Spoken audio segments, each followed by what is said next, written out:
शरद बाविस्कर यांचं आपण पुस्तक मैत्री आणि स्वास्थ्यमंत्र व्याख्यानमाला यांच्या वतीनं स्वागत करूया. त्याकरता शाल आणि श्रीफळ देऊन स्वागत करण्याकरता मी आमंत्रित करतो डॉक्टर कुंतल जाधव यांना.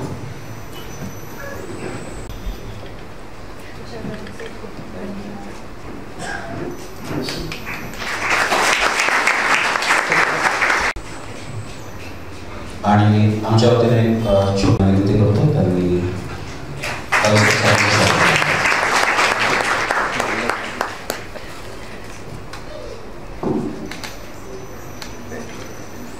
ही एक छोटीशी प्रेमाची भेट होती सरांना या दोन्ही संस्थांच्या वतीने. आज या व्याख्यानास आलेले वाचक, विद्यार्थी, पालक, शिक्षक, प्राध्यापक, अनेक सामाजिक संघटनांचे पदाधिकारी, संचालक, संस्थाचालक हे भुराला बघण्यासाठी, ऐकण्यासाठी आणि भुराचे विचार समजून घेण्यासाठी आलेले आहेत. त्यामुळे इथे आलेली प्रत्येक व्यक्ती आम्हाला तितकीच अनमोल आणि महत्त्वाची आहे. कार्यक्रमाचा उद्देश आणि स्वरूप याचे सगळ्यांना भान आणि जाणीव असावी याची आम्हाला खात्री आहे. म्हणूनच प्रत्येकाचा मी शाब्दिक सन्मान करून, स्वागत करून ह्या पुढील सूत्रे आपल्या दोन्ही संवादांकडे सुपूर्द करते. खरं तर भुरा या पुस्तकाचे लेखक डॉक्टर शरद बाविस्कर सर हे आज आपल्या राजगुरुनगरमध्ये उपस्थित आहेत आणि त्यांच्याबरोबर त्यांच्या पुस्तकाबद्दल आणि एकूणच त्यांच्या संघर्षाबद्दल आपण चर्चा करणार आहोत. वाचन चळवळी संदर्भात आणि पुस्तकाच्या संदर्भात माझे कवी मित्र अनंत राऊत सर एका ठिकाणी असं म्हणतात की वनवा तसाच आहे पाऊस सरून गेला, वनवा तसाच आहे पाऊस सरून गेला, विस्तव विझेल कैसा आतून पेटलेला, विस्तव विझेल कैसा आतून पेटलेला, होता विकास आधी जो दास बंगल्यांचा. म्हणजे बऱ्याच वेळा बंगल्यांमध्येच विकास होत होता, बंगल्यांमधलीच लोक पुढे जात होती. होता विकास आधी जो दास बंगल्यांचा, कित्येक पुस्तकांनी तो झोपडीत गेला, कित्येक पुस्तकांनी तो झोपडीत गेला. मला वाटतं आजच्या पुस्तकाबद्दल आपण चर्चा करणार आहोत आणि असे असंख्य महाराष्ट्रामध्ये किंवा आजूबाजूला मुलं आहेत की पुस्तकाच्या माध्यमातून ती काहीतरी विकास साधू पाहतात आणि तेच या पुस्तकाच्या अनुषंगाने आपण पुढे चर्चा करणार आहोतच. बऱ्याच वेळा लेखक लिहितो, वाचक वाचत असतो, परंतु लेखक आणि वाचक याच्यातलं अंतर मात्र जे आहे सर ते दूर दूर जाताना दिसतं. लेखक वाचकांच्या भेटीला येणं आणि वाचक काय वाचतात, काय चिंतन करतात, कशा पद्धतीने प्रतिक्रिया देतात, ह्या गोष्टी होणं हे फार महत्वाची गोष्ट आहे. आणि म्हणून आज सर वाचकांच्या भेटीला आले, म्हणून पुन्हा एकदा राजगुरुनगरकरांच्या वतीनं आपण सरांचं मनपूर्वक स्वागत करूया. आणि डॉक्टर शीतल मॅडमला विनंती करतो त्यांनी पहिला प्रश्न विचारून मुलाखतीची सुरुवात करावी. नमस्कार.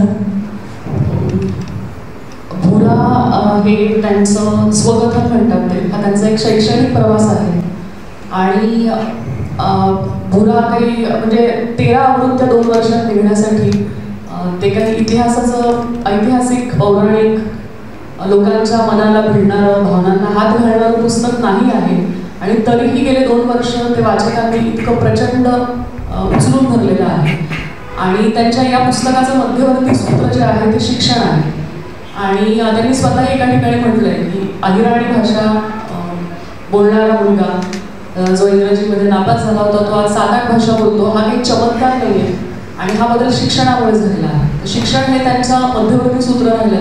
म्हणून पहिला प्रश्न आपण त्यांना हाच विचारूया की शिकणं म्हणजे नेमकं काय आणि शिक्षणाचा उद्देश काय असतो. सर्वप्रथम आपल्या सगळ्यांचे आभार. माझा आवाज येते का शेवटपर्यंत? थँक्यू. प्रश्न फार महत्त्वाचा आहे आणि तेवढाच तो क्लिष्ट सुद्धा आहे, कारण तो शिक्षण हा शब्द सगळेच वापरतात, पण त्याचे वेगवेगळे अर्थ, तत्वज्ञानातील अर्थ, राजकारणातील अर्थ वगैरे. त्याच्या आधी एक छोटेसे रिमार्क्स की मला असं वाटलं होतं की जेव्हा डॉक्टर शीतल यांनी संपर्क केला कार्यक्रमासाठी की राजगुरुनगर येथे आपले काही वाचक आहेत त्यांच्याशी तुम्ही संवाद साधला आणि त्यांनी सांगितलं की छोटंसं गाव आहे. म्हटलं गावांसाठी मी जास्त वेळ देत असतो खरं तर मला खरंच वाटलं होतं की 20-25 काही वाचक असतील त्यांच्याशी अनौपचारिकरित्या आपण संवाद करू. पण ज्या संख्येने इथं आलेले आहात आपण, त्याहून लक्षात येतं की हे जे म्हणतात की वाचत नाही, पुस्तकास कोणाची आवड नाही वगैरे, दॅट प्रूव्स ॲक्च्युअली रॉंग. एवढ्या मोठ्या संख्येने तुम्ही आले आहात. तर शिक्षण खरं तर इथे तुम्ही सगळे जे बसलेले आहात सगळ्यांसाठीच महत्त्वाचा शब्द आहे. आधी आपण शब्द म्हणून सुरुवात करूया. जास्त तांत्रिक बाबी मांडणार नाही तर, पण या निमित्ताने शिक्षण म्हणजे नेमकं काय? खरं तर माझी जी PhD आहे ती शैक्षणिक तत्त्वज्ञानातली आहे. शिक्षण प्राणी आणि मनुष्य याचा जर तुम्ही भेद केला तर प्राणी जो असतो, कुठलाही प्राणी, त्याची विशेषता म्हणजे तो स्वतःशी पूर्णपणे समकालीन असतो. थोडा अवघड मुद्दा आहे समजण्यासाठी, पण समजेल. आणि ज्या प्रजातीचा तो सदस्य असतो त्याच्या सुद्धा पूर्णपणे समकालीन असतो.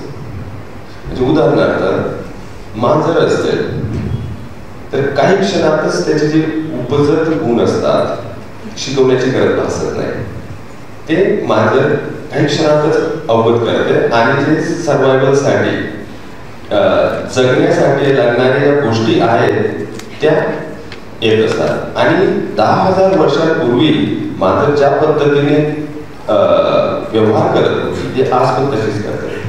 माणसाचं तसं नाही. मनुष्य स्वतःच्या जीवनाशी सुद्धा समकालीन आहे. आणि एकूणच उत्क्रांतीचा जो इतिहास पाहिला, या उत्क्रांतीमध्ये मनुष्याने जे जे अवगत करून ठेवलेले त्याच्याशी तर अजिबातच समकालीन आहे. म्हणजे मग तत्वज्ञानात 2 शब्द वापरले जातात, पृथ्वी आणि जग. जग हे जग असतं, पृथ्वी ही पृथ्वी असते. जग हे मानव निर्मित असतं, दुनिया ज्याला आपण म्हणतो, किंवा जग बदलत जाते, जग बदलते. पृथ्वी म्हणजे त्याचे भौतिक जे आहे त्याला पृथ्वी म्हणतो. त्याचे स्थित्यंतर वेगळे असतात, पृथ्वीचे स्थित्यंतर वेगळे असतात, जगाचे स्थित्यंतर वेगळे असतात. आणि इतिहासात त्याचे जग बदलत जातं. आणि जगाने त्या उत्क्रांतीत बरंच काही मनुष्याने अवगत करून ठेवलेलं आहे.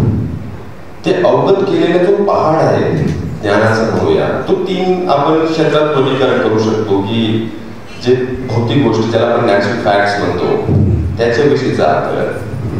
एक आहे तांत्रिक गोष्टी ज्या मानव निर्मित आहेत त्याच्याविषयीच्या अभ्यास, म्हणजे नॅचरल सायन्सेस, टेक्नॉलॉजी. आणि तिसरी गोष्ट म्हणजे मानवी जीवनाविषयीच, म्हणजे समाज, राजकारण, पॉलिटिक्स. या 3 क्षेत्रांविषयी मनुष्याने त्याच्या उत्क्रांतीच्या इतिहासात बरंच काही अवगत करून ठेवलं. आणि तो एक मोठा पहाड आहे. जेव्हा एखादं बाळ जन्माला येतं, जन्मताच ते बाळ बाय डिफॉल्ट त्या बाळाला कळत नाही. आणि तो नेहमी जरी शिकवलं नाही काय झालेलं आहे तर ते बाळ त्या ज्ञानापासून वंचित राहणार. म्हणजे कुठल्याही मुलाचं जन्माला येणं त्याचा अर्थ असा होत नाही की जे आतापर्यंत उत्क्रांतीत मनुष्याने जे अवगत केलेलं आहे ते आपोआप त्या मुलाला मिळेल. कारण ते अवगत केलेलं आणि जन्माला आलेलं बाळ म्हणजे मोठी दरी आहे ती. आणि तसं प्राण्यांच्या बाबतीत नसतं. प्राणी हे स्वतःशी समकालीन नेहमीच असतात आणि त्यांची जी प्रजाती त्याच्याशी समकालीन. पण मनुष्याला, बाळाला ती जी दरी आहे, जी जाड भिंत आहे, ते भेदण्यासाठी शिक्षण गरजेचं असतं. एवढा मुद्दा इथपर्यंत स्पष्ट होत आहे का? तर मग आणि तो जो ज्ञानाचा पहाड या जगात तयार झालेला आहे, आपण बायोस्फिअर वगैरे म्हणतो, पण ज्ञानाचं पण स्फिअर आहे किंवा टेक्नोस्फिअर म्हणतो. टेक्निक किंवा टेक्नॉलॉजी हा शब्दशःचा अर्थ होतो की माणसाने निर्माण केलेलं. तर तो टेक्नोस्फिअर आहे पृथ्वीवरती. तो जर तुम्ही मनुष्य म्हणून जन्माला येणं याचा अर्थ असा होत नाही की मनुष्याने जे जे निर्माण केले ते तुम्हाला समजेल. म्हणून तुम्हाला नवीन गॅजेट असतात, नवीन तंत्रज्ञान असतं, किंवा इतर देशांविषयीच्या ज्या गोष्टी असतात ते तुम्हाला त्याच्याविषयी ज्ञान नसेल तर तुम्हाला काहीच कळणार नाही. तर एकूणच आपण ज्या शिवारात जन्माला येतो त्या शिवारापलीकडे मोठं जग आहे. आणि त्या जगाविषयीचं ज्ञान अवगत करण्याची प्रक्रिया जी निरंतर असते त्याला आपण शिक्षण म्हणतो. पण त्याच्या त्या अवगत करण्याच्या प्रक्रियेत 2 महत्त्वाचे घटक असतात. एक आहे भौतिक घटक म्हणजे ऑब्जेक्टिव्ह कंडिशन्स जे व्यवस्था निर्माण करून देते, आणि दुसरे तुमचे स्वतःचे घटक. तर शिक्षण म्हणजे जर समजा त्या पहाडापासून काही लोकांना सरळ आपण JCB सारखी त्यांची व्यवस्था असते, ते खोदून ते शिक्षणातून स्वतःसाठी येतात. काही लोक फक्त नखाने कोरतायत पहाड. ही जी विषमता आहे, शिक्षणात ही विषमता आपल्याला दिसते.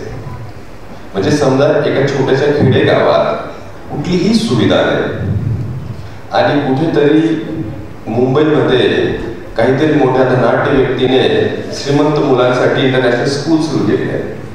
ह्यात ही दोन साधनं आहेत काय करण्यासाठी. तो जो पहाड आहे ज्ञानाचा, तिथून स्वतःच्या स्वार्थासाठी किंवा स्वतःच्या भल्यासाठी ते ज्ञान घेण्याचा. पण एक नखाने करतोय आणि JCBने घेतोय, तर विषमता वाढणार आहे, कमी होणार आहे. तर शिक्षण हे आहे. त्यामुळे शिक्षणामुळे की आपण कमवून आहोत. आधी तर आपण शिक्षणाचा अर्थ फक्त कौशल्यापुरता मर्यादित ठेवतो की आपल्याला काहीतरी समाजोपयोगी काहीतरी आपल्याला शिकायचं आहे जेणेकरून आपल्याला नोकरी मिळेल. तो एक पैलू झाला. पण आपली एक उपयुक्तता असते समाजासाठी. पण आपण फक्त उपयुक्तता नसतो, आपण उपयुक्तते पलीकडे जाऊन आपण काहीतरी असतो. त्याच्याविषयीच आपल्याला भान नसतं. ते भान, स्वभान यावर त्याच्यासाठी शिक्षण महत्वाचं असतं. तो सगळ्यात महत्वाचा पैलू आहे. एक आहे की to educate to be something, म्हणजे शिक्षण काहीतरी बनण्यासाठी शिक्षण घेणं. आणि शिक्षण जे असतं ते साध्य असतं, कारण ते आपल्याला, कारण आपण काहीतरी नोकरी करतो, पण त्या नोकरीच्या पलीकडे जाऊन आपल्याला काहीतरी अस्तित्व आहे त्याच्याविषयी जरी आपल्याला ती स्पेस असते शिक्षण, ती मिळाली नाही तर मग आपल्याला कुठल्या तरी मिश्राच्या मंडपात जाऊन, बागेपूरच्या मंडपात जाऊन बसावं लागेल. आज समाजात काय आहे की पूर्ण शिफ्ट केलं जात आहे. शिक्षण म्हणजे फक्त काहीतरी कौशल्य अवगत करा, जेवढं झेपेल तेवढं शिका, जेवढं झेपेल आत्मनिर्भर करून टाकेल तुम्हाला. शिक्षण खरं तर स्वतःचे जे अस्तित्व आहे ते समजण्यासाठी. आणि शेवटचं सगळं या प्रश्नाचं, कारण माझे एक प्रश्नाचं उत्तर पूर्ण व्याख्यान होऊन जाईल. एक महत्वाचं आहे की मी मेटाफर वापरतो. शिक्षण म्हणजे आपण सगळे GPS वापरतो. आपण GPS काय असतं?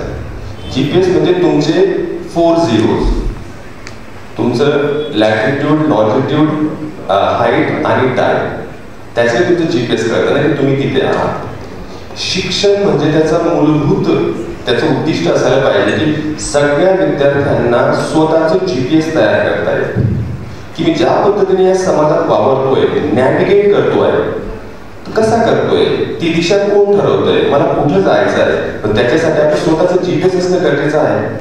ते GPS तयार करण्याची जी क्षमता स्वतःला जेव्हा मिळते तेव्हा आपण खऱ्या अर्थाने शिक्षणाच्या श्रेणीत असतो.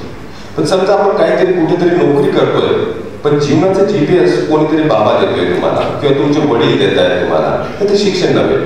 त्याला doctor Babasaheb Ambedkar domestic education म्हणतात. ते आधी होतं to domesticate for a particular function. शिक्षण म्हणजे GPS निर्माण करण्याची क्षमता अवगत करणं, जेणेकरून तुम्ही स्वावलंबी व्हा, तुम्हाला कळेल कुठे जायचं आहे. आणि ते GPS असं वन्स फॉर ऑल परफेक्ट असं तुम्ही परफेक्ट करत जातात थ्रू ट्रायल अँड एरर्स. चुका होतात, परत तुम्ही अरे नाही इथे तर टेंडेंट आहे, गल्ली बदलावी लागेल, असं करत करत हळूहळू तुम्ही तुमचं GPS सुधारत जातात. तर शिक्षण त्या अर्थाने तत्वज्ञानात अभ्यास करतात. आणि फक्त काय असेल सरांनी उत्तर जे दिलं आहे ते थोडं अवघड होतं. आणि आपल्याला शिक्षण म्हणजे अपेक्षित असतं की कुठली आपण डिग्री घेतोय आणि काय करतोय, कुठल्या स्ट्रीममध्ये जातोय, आणि त्याच्यापेक्षा हे शिक्षण ज्या विषयी बोलत आहेत ते थोडं वेगळं आहे. आणि ही विजन जी आली आहे याच्यामध्ये त्यांच्या आत्ताच्या कर्मभूमीचा JNUचा एक खूप मोठा रोल राहिलेला आहे. ते तिथे विद्यार्थी म्हणूनही राहिले आहेत आणि आता तिथे प्राध्यापक आहेत. त्यांनी त्यांच्या पुस्तकामध्ये पण एक शब्द वापरला आहे की वर्ष वाया गेलं. तर वर्ष वाया जाण्याविषयी आपल्यामध्ये खूप एक भीती असते. आणि ते म्हणतात की जेव्हा जेव्हा मला बिनछपराचं शिक्षण मिळालेलं आहे तेव्हा तेव्हा माझ्या पुढच्या दिशेची मला क्लॅरिटी मिळाली. आणि JNUमध्ये त्या प्रकारचं वातावरण आहे. तर हे बिनछपराच्या शिक्षणाविषयी आम्हाला थोडंसं सांगायचं. म्हणजे एक औपचारिक शिक्षण जे 4 भिंतींमध्ये व्यवस्था देत असते आणि एक शिक्षण ज्याचं GPS तुमच्याकडे असतं. त्याच्यासाठी आपण सगळ्यांनी निकोलो मॅकियावेलीचे नाव ऐकलं असेल, बाकीच्यांनी कदाचित नक्कीच ऐकलं असेल. मॅकियावेली हा मोठा तत्ववेत्ता समजला जातो. मॅकियावेली जिथून ऍडजेक्टिव्ह येतो मॅकियावेलियन. त्यांनी प्रिन्स नावाचं छोटंसं पुस्तक लिहिलं आहे आणि ते जवळपास सगळ्याच मोठमोठ्या राजकारणी म्हणजे त्यांनी इतिहासाला दिशा दिलेली अशा लोकांनी वाचलेले आहे. म्हणजे नेपोलियन पासून विन्स्टन चर्चिल वगैरे सगळ्यांनी वाचलेलं आहे. त्या पुस्तकात पहिला धडा आहे, ती खरं तर बायबलमधील एक बोधकथा आहे.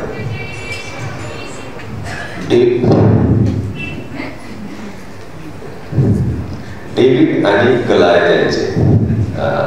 तर म्हणजे त्याच्या कथा असतात त्या शब्दाच्या घ्यायच्या नसतात. त्याच्यात काहीतरी संदेश असतो. शब्दाच्या घेण्याची जी शब्दशः कुठलीही पौराणिक कथा घेण्याची वाईट सवय आपल्याकडे आहे. त्याच्यात काहीतरी सार असतो असं आपण धरून चालू आहे. तर काय असतं की गलायत म्हणजे फार मोठा विशाल व्यक्ती आणि डेव्हिड म्हणजे छोटंसं पोरं. तर डेव्हिड आणि गलायतची स्टोरी आपण बऱ्याच जणांनी वाचलेली आहे. तर जेव्हा गलायत आक्रमण करतो तर हा ज्यू लोकांचा नेता असतो डेव्हिड, छोटासा तरुण मुलगा. तर त्याचे सगळे जे सेनापती वगैरे म्हणतात की तूच आम्हाला वाचू शकतो, पण हा एवढा गलायत आहे, असं कर, तुला आमचं जे मोठं आर्मर म्हणजे चिलखत वगैरे घे, तू मोठं हात्यार, जेणेकरून किंवा तू स्वतःचं संरक्षण करशील. आणि तो म्हणतो मी फार लहान आहे, मी कसं काय लढू शकतो याच्याशी, म्हणजे तूच लढू शकतो.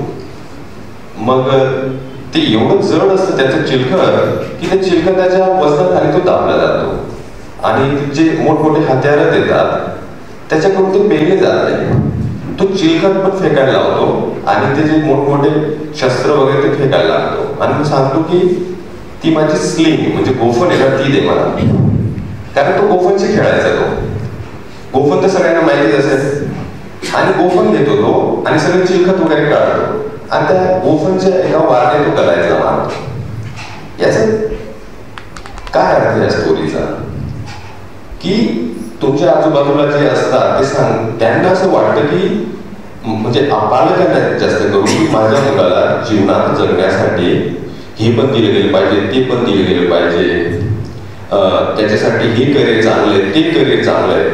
पण त्यांना कळत नाही की सगळ्यात महत्वाचं मुलांना काय महत्वाचं आहे. मुलं म्हणजे डेव्हिड समजूया, ती क्लॅरिटी ऑफ थॉट, की मुलांना डोक्यात स्पष्टता येणं फार महत्वाचं आहे.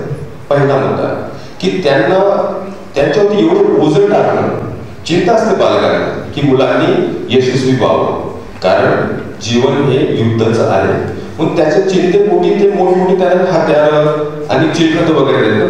पण त्यांना कल्पना नसते की प्रत्येक मुलगा हा एक विशिष्ट डेव्हिड असून त्याच्या क्षमता आहेत आणि प्रत्येक मुलाने आधी तर डोक्यात स्पष्टता कशी येईल याच्यासाठी वातावरण निर्मिती होते का, पहिली गोष्ट. दुसरी, प्रत्येक मुलाची गोफन वेगळी असते, म्हणजे हत्यार वेगळे असतात.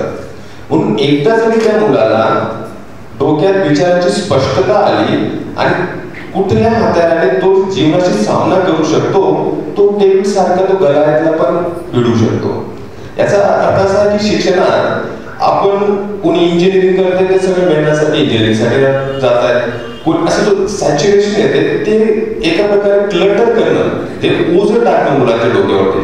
खरं तर त्यांचा जो ऍप्टिट्यूड आहे, त्यांच्या ज्या क्षमता आहेत त्या फार वेगवेगळ्या असू शकतात. आता मी ज्या क्षेत्रामध्ये JEE मध्ये शिकवतोय ते क्षेत्र कदाचित तिकडे बऱ्याच लोकांनी ऐकलं सुद्धा नाही. मी फ्रेंच तत्वज्ञान शिकवतो तिथं. इथं काय आहे की आता 10 मुलांमध्ये जर दगड मारला तर इंजिनिअरिंगला जाऊन लागतो, तो इंजिनियरच सापडतो. सॅच्युरेशन एवढं आहे प्रत्येक क्षेत्रात. याला काय वाटतं की इंजिनियर झाला म्हणजे झालं, पण त्याचे ऍप्टिट्यूड वेगळे होते. तो काय होतो की तो दाबला जातो त्या. तर मी जेव्हा म्हणतो की औपचारिक शिक्षणाच्या पलीकडे जाऊन अवांतर वाचन करणं, अवांतर वाचनाने ती डोक्यातली स्पष्टता येते, जे clarity of thought, clear head. Clear head विद्यार्थ्यांनी त्यांची जी जडणघडण जी असते बौद्धिक वैचारिक, त्याच्याने त्यांच्यात पावलोपावली थोडी स्पष्टता येणं फार गरजेचं आहे. म्हणजे मग एका पॉइंटला जाऊन ते स्वतःचे निर्णय स्वतः घ्यायला लागतात. पालकांना विचारत नाही ते. And that should be our objective. ते आपलं उद्दिष्ट असायला पाहिजे की एका मर्यादेनंतर ते म्हणतात की आम्हाला आमचे निर्णय घेऊ द्या.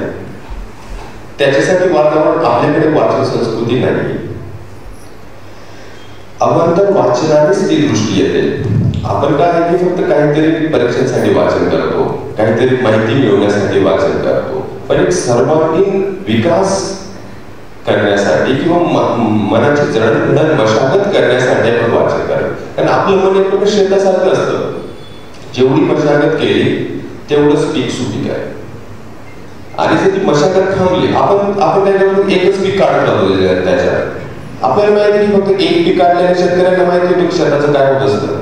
मग त्याला डायव्हर्सिफाय करणं, वेगवेगळे जे आपल्या क्षमता आहेत, मग त्याच्यात सौंदर्यशास्त्र येतं, त्याच्यात फंडामेंटल सायन्सेस येतात, हे सगळे महत्वाचे आहेत. म्हणजे जीवनात एखाद्या विद्यार्थ्याने काहीतरी एक जे ब्युटिफुल ज्या गोष्टी असतात, कला वगैरे, त्याच्यासाठी सुद्धा वेळ देणं, त्याच्यामुळे त्याची जी कॉग्निटिव्ह क्षमता ती वाढत असते. फक्त त्याला फक्त काहीतरी उपयोगी गोष्टींमध्ये त्याच्या मागे लागणं, तर त्याच्यातून एक मशीन तयार होऊ शकतं, मनुष्य तयार होत नाही. आणि आपण काय करतोय की मशीन तयार करतोय. पण त्याच्याकडे विचारायची स्पष्ट, चांगला डॉक्टर असतो पण कुठेतरी बागेश्वराच्या धावमध्ये जाऊन बसतो.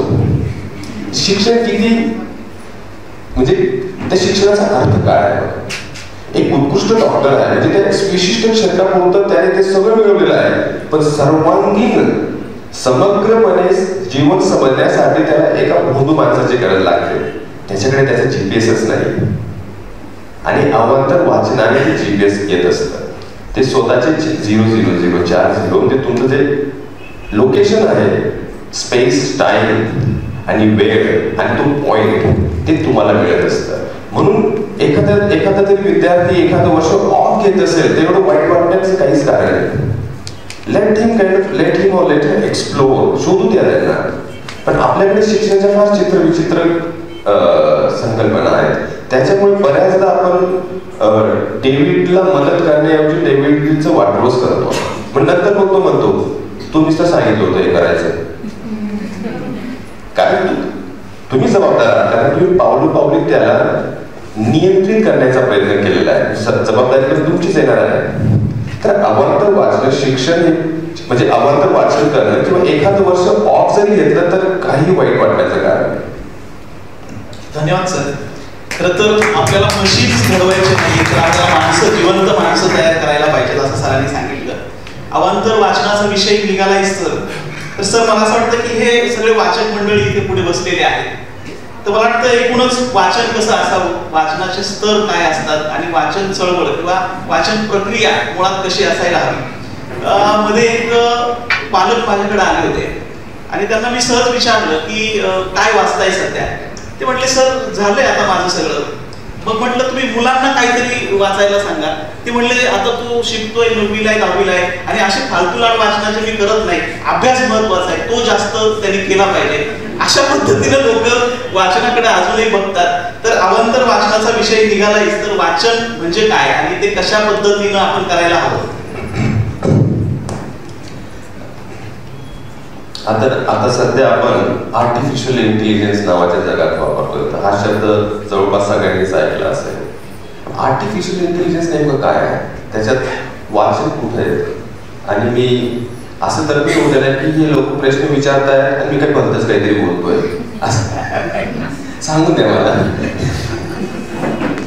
हे मला दिस इज रिअली मला फार हे प्लेझंट स्पेक्टेकल वाटते की एवढं संख्येने आलेले आहे. This is really तर आर्टिफिशियल इंटेलिजन्स ही मानवाचं नेहमी मनुष्याचं स्वप्न राहिलेलं आहे. काय आहे ते, मनुष्याला 3 बौद्धिक क्षमता समजल्या जातात. तर 3 फंडामेंटल फॅकल्टीज. पहिली क्षमता जी आहे त्याची ती विचार करण्याची क्षमता. दुसरी आहे त्याची कल्पना शक्ती, विचार शक्ती, कल्पना शक्ती. आणि तिसरी आहे स्मरण शक्ती. या 3 आहेत faculty of memory, faculty of imagination and faculty of thinking, reasoning. या 3 क्षमता आहेत. तर मनुष्याने बऱ्याच गोष्टी एक्सटर्नलाइज आउटसोर्स करण्याचा प्रयत्न केलेला आहे उत्क्रांतीच्या इतिहासात जर पाहिलं तर. आणि जी स्मरणशक्ती आहे, ती जी क्षमता आहे, तिला आउटसोर्स करण्यात मनुष्याला मोठ्या प्रमाणात यश आलेलं आहे. जी गोष्ट तुम्हाला आठवण्यासाठी एवढे कष्ट पुरायचे, आता फक्त फिंगर टिप्स वरती तुम्ही दाबलं तर सगळंच येते. मेमरी हा शब्द जेव्हा आपण कम्प्युटरच्या कॉन्टेक्स्ट मध्ये वापरतो तर एक्सटर्नलायझेशन आहे, ते मनुष्याचं स्वप्न आहे. तर आपण जे आठवू शकत नाही आता ते पूर्ण जगाचा डेटा तुमच्या फिंगर टिप्स वरती आहे, ते तर झालंय.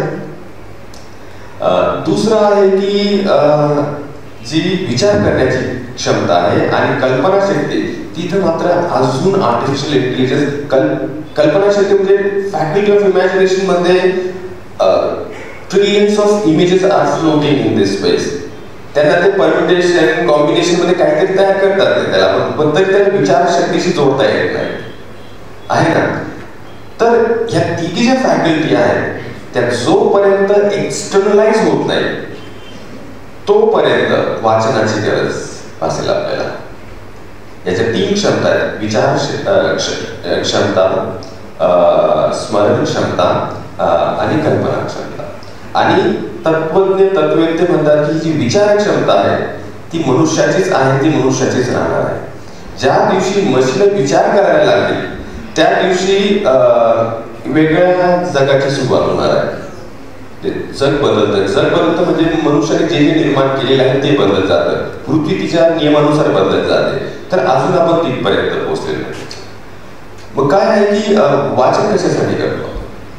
वाचन करताना आपला जो मेंदू आहे, आपण मन म्हणूया, मेंदूपेक्षा मन म्हणूया, की ते एका रेषेत चालत नाही, ते भरकटत असतं. पण वाचन केल्याने आपण असं की वाचन केल्याने आपल्याला माहिती मिळेल, ज्ञान मिळेल, परीक्षेत चांगले मार्क्स मिळतील, ते तर दिसणारे इन्सेंटिव्ह आहेत आपल्याला, ते दिसणारे फायदे. न दिसणारे फायदे ज्याच्यासाठी मोठमोठे डॉक्टर, इंजिनियर ज्यांना ऑलरेडी चांगली नोकरी आहे किंवा ते का वाचतात, त्यांना माहिती पुरवणारे तर त्यांच्याकडे असंख्य लोक आहेत, ते का वाचतात. शेवट मरेपर्यंत मोठमोठे लोक का वाचतात? कारण ते ऍक्च्युली तुमच्या सायकोलॉजिकल हेल्थसाठी महत्वाचं आहे, तुमची जी मेंटल हेल्थ आहे. कारण मनाला एका रेषेत विशिष्ट ठराविक काळापर्यंत ठेवणं, त्याच्याने मिळणारा जो आनंद आणि जी एक थेरपी आहे ती महत्वाची आहे. आणि त्याला फ्रेंच भाषेत जुइसॉन्स म्हटलं जातं. जुइसॉन्स म्हणजे फार उच्च कोटीचा आनंद. ते एक कारण आहे. त्याच्यानंतर त्याचा लाभ विचार क्षमतेला होतो, कल्पना क्षमतेला होतो आणि तुमची स्मरणशक्ती सुद्धा इम्प्रूव्ह होते. या 3 ज्या फॅकल्टीज आहेत मनुष्याच्या, त्या जरी इम्प्रूव्ह करायच्या असतील, वय होते तोपर्यंत अल्झायमर होतात. आता पोरांना आठवत नाही, त्यांना बेसिक गोष्ट. एकेकाळी सगळे नंबर, फोन नंबर आपल्याला आठवायचे, त्यांना काहीच आठवत नाही. छोट्या छोट्या गोष्टीसाठी फोन पाहतात ते. आणि त्यांचा जो कॉन्सन्ट्रेशन स्पॅन आहे, एकाग्रताची जी क्षमता आहे ती फुलपाखरासारखी झालेली आहे. रील्स जेवढा चालतो तेवढंच त्यांची कॉन्सन्ट्रेशन कॅपॅसिटी आहे. तर त्याच्यामुळे काय आहे की त्याच्यातलं ते एक डिस्ट्रॅक्शन आणि ते भरकटलेले आणि ते असं वाटतं की त्यांना कोहिरंट, तो फार मोठा आता येणारा मेंटल हेल्थ इश्यू असणार आहे. तरी जे विकसित देश आहेत, तथाकथित जे डेव्हलप कंट्रीज आहेत, तिथं वाचन संस्कृती आता सुद्धा अजून सुद्धा तेवढीच महत्वाची समजली जाते. सगळ्यात आधी तर वाचन संस्कृती तिथं बरबाद झाली पाहिजे. आपण वाचायची काय गरज आहे असं म्हणतात. आणि हे जे मास्तर लोकांचे तुम्ही उदाहरण देताय त्यांच्याविषयी न बोललेलं बरं. आधीच त्यांना माझा फार प्रॉब्लेम आहे ते. कारण मी 5 विद्यापीठांमध्ये शिकलेलो आहे आणि आपल्या ग्रामीण भागात काय परिस्थिती असते आपल्याला माहिती आहे. ग्रामीण भागातील बहुतेक शाळांमध्ये संस्था चालकांची पोरं, त्यांचे पुतणे, टिकरे यांना नोकऱ्या मिळतात. ती रोजगार हमी आहे, कौटुंबिक रोजगार हमी आहे. त्याचा आणि शिक्षणाचा काही मात्र संबंध नाही. ठीक आहे, ते काय पोरं घडवणार आहे. पण पुस्तकातच मी लिहिलंय की 10 मधून 8 मास्तरांना जर विचारलं बाबा शेवटचं तू काय वाचलं, तो म्हणतो अपॉइंटमेंट लेटर. त्याच्यानंतर वाचायची काय गरज आहे. त्याच्यानंतर त्याचं लक्ष काय असतं, सगळ्या आपल्या शिक्षक मित्रांना माहिती आहे, पतपेढी चालवणं आहे की नाही, कधी कुठल्या तरी पॉलिसी विकणं, नाहीतर असं काहीतरी करणं. घरात पुस्तक सापडत नाही त्यांच्या घरात, रॅन्डमली तुम्ही चेक करा 10 प्राध्यापकांमधून किती प्राध्यापकांच्या घरी चांगली लायब्ररी आहे. मोठमोठी टीव्ही सापडते, मोठमोठी घरं सापडते, गाड्या सापडते. मग तू कोणती लिहिली आयराणी बोलतो. आयराणी किती लोकांना जमते का? बरेच आयराणी भाषा तू ती लिहिली का? मग मी हाय लिहितो. हे जे आहे आता माझं वय आता 44-45 होत आहे. माझ्याकडे स्वतःचं घर तर पुरा तर महाराष्ट्रात माझं घर होत आहे, तो वेगळा विषय आहे. पण पॉईंट मला काय महत्वाचं आहे, आणि पैसे कमवणं काही मोठी गोष्ट नसते. मी फ्रान्समध्ये नोकरी सोडून आलेलो आहे, ठीक आहे. पण मला काय महत्वाचं वाटलं एकेकाळी की मला जेव्हा तत्वज्ञानाची चाहूल लागली 2003-04 मध्ये, मला बाकीच्या गोष्टी लिहिण्यात वाटायला लागल्या. मला त्या बाकीच्या गोष्टी डेव्हिड सारखं ते असं अननेसरी ओझं वाटायला लागलं. का मी याच्या मागे जावं? आणि 2003-04 ची गोष्ट आता 2024 येते, 20 वर्षानंतर. तेव्हा मला येणं झालं जे मी तेव्हा मला असं समजायचं की हा, कारण सगळेच माझ्या बरोबरचे पैसे कमवत आहेत, नोकरी करतायत आणि मी शिक्षण घेतोय. तर आता मात्र तू बरोबर कर बरं का. समाजाकडे आपण जरी if you're trying to get every time feedback from your surrounding, then you are doomed. प्रत्येक पाऊल जर तुम्हाला व्हॅलिडेशनची गरज लागत असेल की somebody should validate what you are doing, then you are doomed. शैक्षणिक तत्त्वज्ञानाचं सगळ्यात मूलभूत तत्व एकदाच तुम्हाला जरी तो वापरलेला असेल तर एस्केप वेलॉसिटी सापडली. एक असते ती वर्तुळाकार गती, एक असते ती ते कक्षेला छेदून जाणारी अनंताची गती. ती दिसली तर तुम्ही अदृश्य राहून तास अभ्यास बैठक तुमची असायला पाहिजे, अभ्यास करण्याची क्षमता असायलाच पाहिजे. आणि नंतर ते ऑटोमॅटिक ते, कारण शिक्षण हा फार लांब पडल्याचा प्रवास असतो. तो असं शॉर्टकट नसतात तिथं. आयदर यू हॅव इट और यू डोंट हॅव इट. ते आणि परत तुम्हाला व्हॅलिडेशनची गरज. कारण मला तर किती 2020 वर्षांपर्यंत I was not even at all visible anywhere in Maharashtra. काही कर्मठ पुरोगामी मित्र आरोप करतात की शरद बाविस्कर म्हणजे आता त्यांना फार प्रसिद्धी वगैरे. म्हटलं बाबा, तुमच्या पोराबाळांची जाहिरात होतात तर तुम्ही बातमी करतात त्याची. मला 20 वर्ष होऊन गेलेले आहेत आणि बरेच लँडमार्क आलेले आहेत. कधी कोणाला माहिती पडत. JNU मध्ये प्राध्यापक सुरू करून मला तर 13-14 वर्ष होत आहे. कुठं दिसलो का तुम्हाला? आणि ही लोक मला सांगतायत. म्हटलं थोडंसं हॅव सम लाईफ, थोडंसं जग पहा, शिवाराच्या पलीकडे जा. आणि मी मांजराला मांजर नव्हतो म्हणून ते वाईट वाटतं लोकांना. त्यांनी मांजराला वाघ म्हण असं म्हणतात. मांजरच म्हणणार आहे. तुम्ही 4 मिळून या किंवा 10 मिळून. आणि राजकारण आहे, it's all about politics. It's all about politics and I teach political philosophy. JNU मध्ये 18 वर्ष मी तगून राहिलो. तिथे मी सक्रिय राजकारणात, आणि हे मला राजकारणाचे धडे देतात. आणि काय ते लावलेलं आहे. तर मला माहिती की माझ्याकडून माझी क्षमता काय, मर्यादा काय, तेवढं कुठं मी करायला तयार आहे, तेवढं करतोय. जे राजगुरुनगर सारख्या जागी येणं मला महत्वाचं वाटलं. बरीच राजकारणी लोकांची इन्व्हिटेशन मी कुठलाही विचार न करताना रिजेक्ट करतो. कारण तो अननेसली तो राजकारणाचा तो इव्हेंट असतो. मला इव्हेंट आवडत नाही. काहीतरी इथं येणारे यांचं काही स्वार्थ नाही, काही नाही. ते फक्त आलेले आहे आणि हे ऑर्गॅनिक आहे. मी प्रश्नाच्या दृष्टीकडे चालू. मगाशी तुम्ही सांगितलं की विचार करण्याची क्षमता ही माणसाची त्याची स्वतःची राहणार आहे. आणि खरं तर बऱ्याचदा असं दिसतं की आपण आता स्वतःच्या डोक्याने विचार करतोय असं वाटत नाही. कुणीतरी आपल्याला कंट्रोल करतंय आणि आपण असं ह्युमनॉइड सारखं जे दिसतंय, जे बघतोय तसे आपले विचार होत आहेत. आणि तुम्ही खूप छान वाक्य वापरले की आयुष्याच्या मूलभूत प्रश्नांना भेटण्याकरता निकोप विचार विश्व असावं लागतं. तर हे निकोप विचार विश्व म्हणजे काय आणि ते आपल्याला घडवता येतं? कारण हा परत तत्वज्ञानाचाच प्रश्न आहे. विचार विश्व आधी तर विचार करण्याची क्षमता निर्माण करते का आपली व्यवस्था, म्हणजे स्वतः आपण विचार करतो का? बऱ्याचदा काय होतं की म्हणजे आपला समाज त्यात मेजर मायनर ह्या ज्या गोष्टी असतात की आपण जेव्हा मेजर होतो तेव्हा आपल्याला काही अधिकार मिळतात. मेजर म्हणजे आपलं विशिष्ट वय असतं, 18 असू द्या, 21 असू द्या, वेगवेगळ्या कारणांसाठी. मायनर म्हणजे आपल्या वतीने कोणीतरी करतं, ते मायनर असतात. जरी आपल्या समाजाने राजकीय दृष्ट्या लोकशाही स्वीकारलेली आहे, पण बहुसंख्य समाज मायनर आहे. म्हणजे तो स्वतः निर्णय घेत नाही. एकतर त्या परिसरातला कोणी बाबा असतो किंवा कोणी मस्जिद मधला व्यक्ती असतो, तो दिशा ठरवतो की आपल्याला इकडे जायचं आहे. छोटीशी गोष्ट घर जरी बनवायचं असेल ते सुद्धा ते स्वतःचे निर्णय घेत नाही. लग्नाचे निर्णय ते स्वतः घेत नाही. तर कुठल्या व्यक्तीशी आपल्याला काही काळ सेव्हन लाईफ्स मला म्हणायचं नाही, काही काळ तरी म्हणूया ज्याच्यासोबत आपण राहणार आहोत ते सुद्धा निर्णय आपण स्वतः घेत नाही. आपण एवढे मायनर आहोत आहे ना. याचा अर्थ होतो की आपलं विचार विश्व निघून नाही. छोट्या छोट्या गोष्टींसाठी आपल्याला मार्गदर्शनाची गरज लागते. जे एक असतं की कोणाशी चर्चा करणं वेगळा मुद्दा, कोणाचं वेगवेगळे काउन्सिलिंग येणं वेगळा मुद्दा. नाही तुम्ही सांगा मग मी करतो, हा जो मुद्दा आहे it's not a sign of maturity.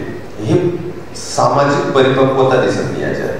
हे जे मूलभूत प्रश्न आहेत, मला एकदा जेव्हा मला लक्षात आलं की हे सगळं थोतांड आहे, त्याच्यानंतर मी औरंगाबादच्या कार्यक्रमात पण म्हटलो, संभाजीनगर औरंगाबादमध्ये, की जेव्हा मला लायब्ररी सापडली तेच माझं मंदिर. त्याच्यानंतर मी असं नव्हतं म्हटलो की लायब्ररी मंदिर समान असते. त्याच्यानंतर मला कशाचीही गरज भासली नाही. मी कुठलेही कर्मकांड मानत नाही. ज्या एखाद्या गरजू व्यक्तीला मदत करणं तो माझा धर्म आहे. बाकीचं मला कशाची गरज असते. ज्याला गरज असते की कोणाला आपल्याकडून वेदना पोहोचणं, ह्या बेसिक मानवी गोष्टी जरी आपण विवेक बुद्धीचा जरी वापर केला तरी आपलं ते एक निकोप विचार विश्व म्हणजे परफेक्ट नसतं. ते नेहमी घडत जातं. ट्रायल अँड एरर मधून सगळे जात असतात. तर त्याच्यासाठी काय आहे की आधी तर ही शैक्षणिक आपली व्यवस्था आहे, तिच्यात क्रिटिकॅलिटी आली पाहिजे. चिकित्सक बुद्धी कशी निर्माण करता विद्यार्थी चिकित्सकच नाही. आधी तर आपण शिकवणं काय, आपल्याकडे माहिती पुरवणं ज्याला शिकवणं म्हटलं जातं. आता तर ते कम्प्लिटली आउटडेटेड झालेलं आहे. कारण विद्यार्थ्यांकडे स्मार्टफोन आहे आणि स्मार्टफोन मध्ये त्या मास्तरापेक्षा स्मार्ट माहिती आहे. शिक्षणाचा अर्थ जरी माहिती पुरवणं असेल तर त्यांच्या फोनमध्ये चांगली माहिती आहे, पण त्या माहितीचा अर्थ कसा लावणं हे शिक्षण आहे. आणि तो अर्थ लावण्यासाठी त्या शिक्षकाचा पण विचार विश्व आपण चेक करायला पाहिजे. तो कारण बरेच शिक्षक असे आहेत की त्यांच्याकडे पाहून विद्यार्थ्यांना असं कुठलीही प्रेरणा मिळत नाही. एक त्यांना वाटतं की हा मास्तर आहे, मी मास्तर होणार.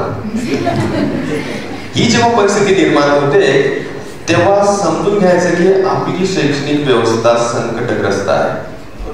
म्हणजे शिक्षकाचं काम आहे की तो जरी स्वतःची जडणघडण विचार विश्व जरी विकसित करत असेल तर त्याच्या प्रत्येक वाक्यात विद्यार्थ्यांना काहीतरी. तुम्हाला माहिती असेल JEE मध्ये अटेंडन्स नावाची गोष्ट नाही. JEE मध्ये अटेंडन्स घेतलं जात नाही. तर हा नवीन जो आला होता गुरु त्याने अटेंडन्स हे मॅन्डेटरी केलं तर विद्यार्थ्यांनी आंदोलन केली, तर तो निर्णय मागे घ्यावा लागला. आपल्याकडे शाळांमध्ये कॉलेजमध्ये अटेंडन्स नाही असं डिक्लेअर करा, मग पहा किती विद्यार्थ्यांच्या शाळेत. कारण JEE मध्ये काय की अटेंडन्स नाही तरी सुद्धा आमचे क्लासरूम भरलेले असतात. कारण काय असेल? कारण फक्त विद्यार्थ्यांना जोर जबरदस्तीने त्यांना तुम्ही शारीरिकदृष्ट्या क्लासरूम मध्ये आणू शकता, मानसिकदृष्ट्या कसं काय येणार? जोपर्यंत त्यांच्या मेंदूला चारा मिळत नाही तोपर्यंत त्यांचं मन नाही लागणार. ते शारीरिकदृष्ट्या बसलेले असतात पण त्यांचे मेंदूचे वायफाय ओपन होऊन कुठेतरी गेलेले असतात ते. तर हा जो मुद्दा आहे हे सगळं ते विचार विश्व आता शिक्षकांनी घडवलं. खरं तर पालकांनी स्वतःच घडवलं पाहिजे. आपले जे पाल्य असतात ते मोठ्या प्रमाणात अनुकरण करतात. आपण त्यांच्या समोर कधी पुस्तक धरलेलं नसेल आणि आपण अपेक्षा करतो की आपल्या मुलांनी वाचावं. कशाला वाचतील ते? सुरुवातीची ती फेज असते आणि ती सवय जर फॉसिलाइज झाली. आपल्या आईला पण कधी पुस्तक उघडताना पाहिलं नाही, वडिलांना पाहिलं नाही. हे म्हणतात की पुस्तक वाचून चांगलं होतं. तुम्ही का केलं स्वतःच चांगलं?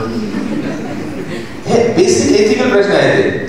तरी हे जे विचार विश्व निकोप करण्याची जी गरज आहे फक्त विद्यार्थ्यांना नाही, शिक्षकांना नाही, हे समाजाला आहे. आणि जेव्हा विचार विश्व निकोप होईल तर सामाजिक पातळीवरती ती परिपक्वता येईल आणि जी माइंडर असण्याची जी आता स्थिती आपल्याला दिसते समाजात, की छोट्या छोट्या गोष्टींसाठी नाही इकडं उभं राहा, उत्तरेकडे उभं राहा, दक्षिणेकडे उभं, हा जो प्रकार चालतोय हा बंद होईल.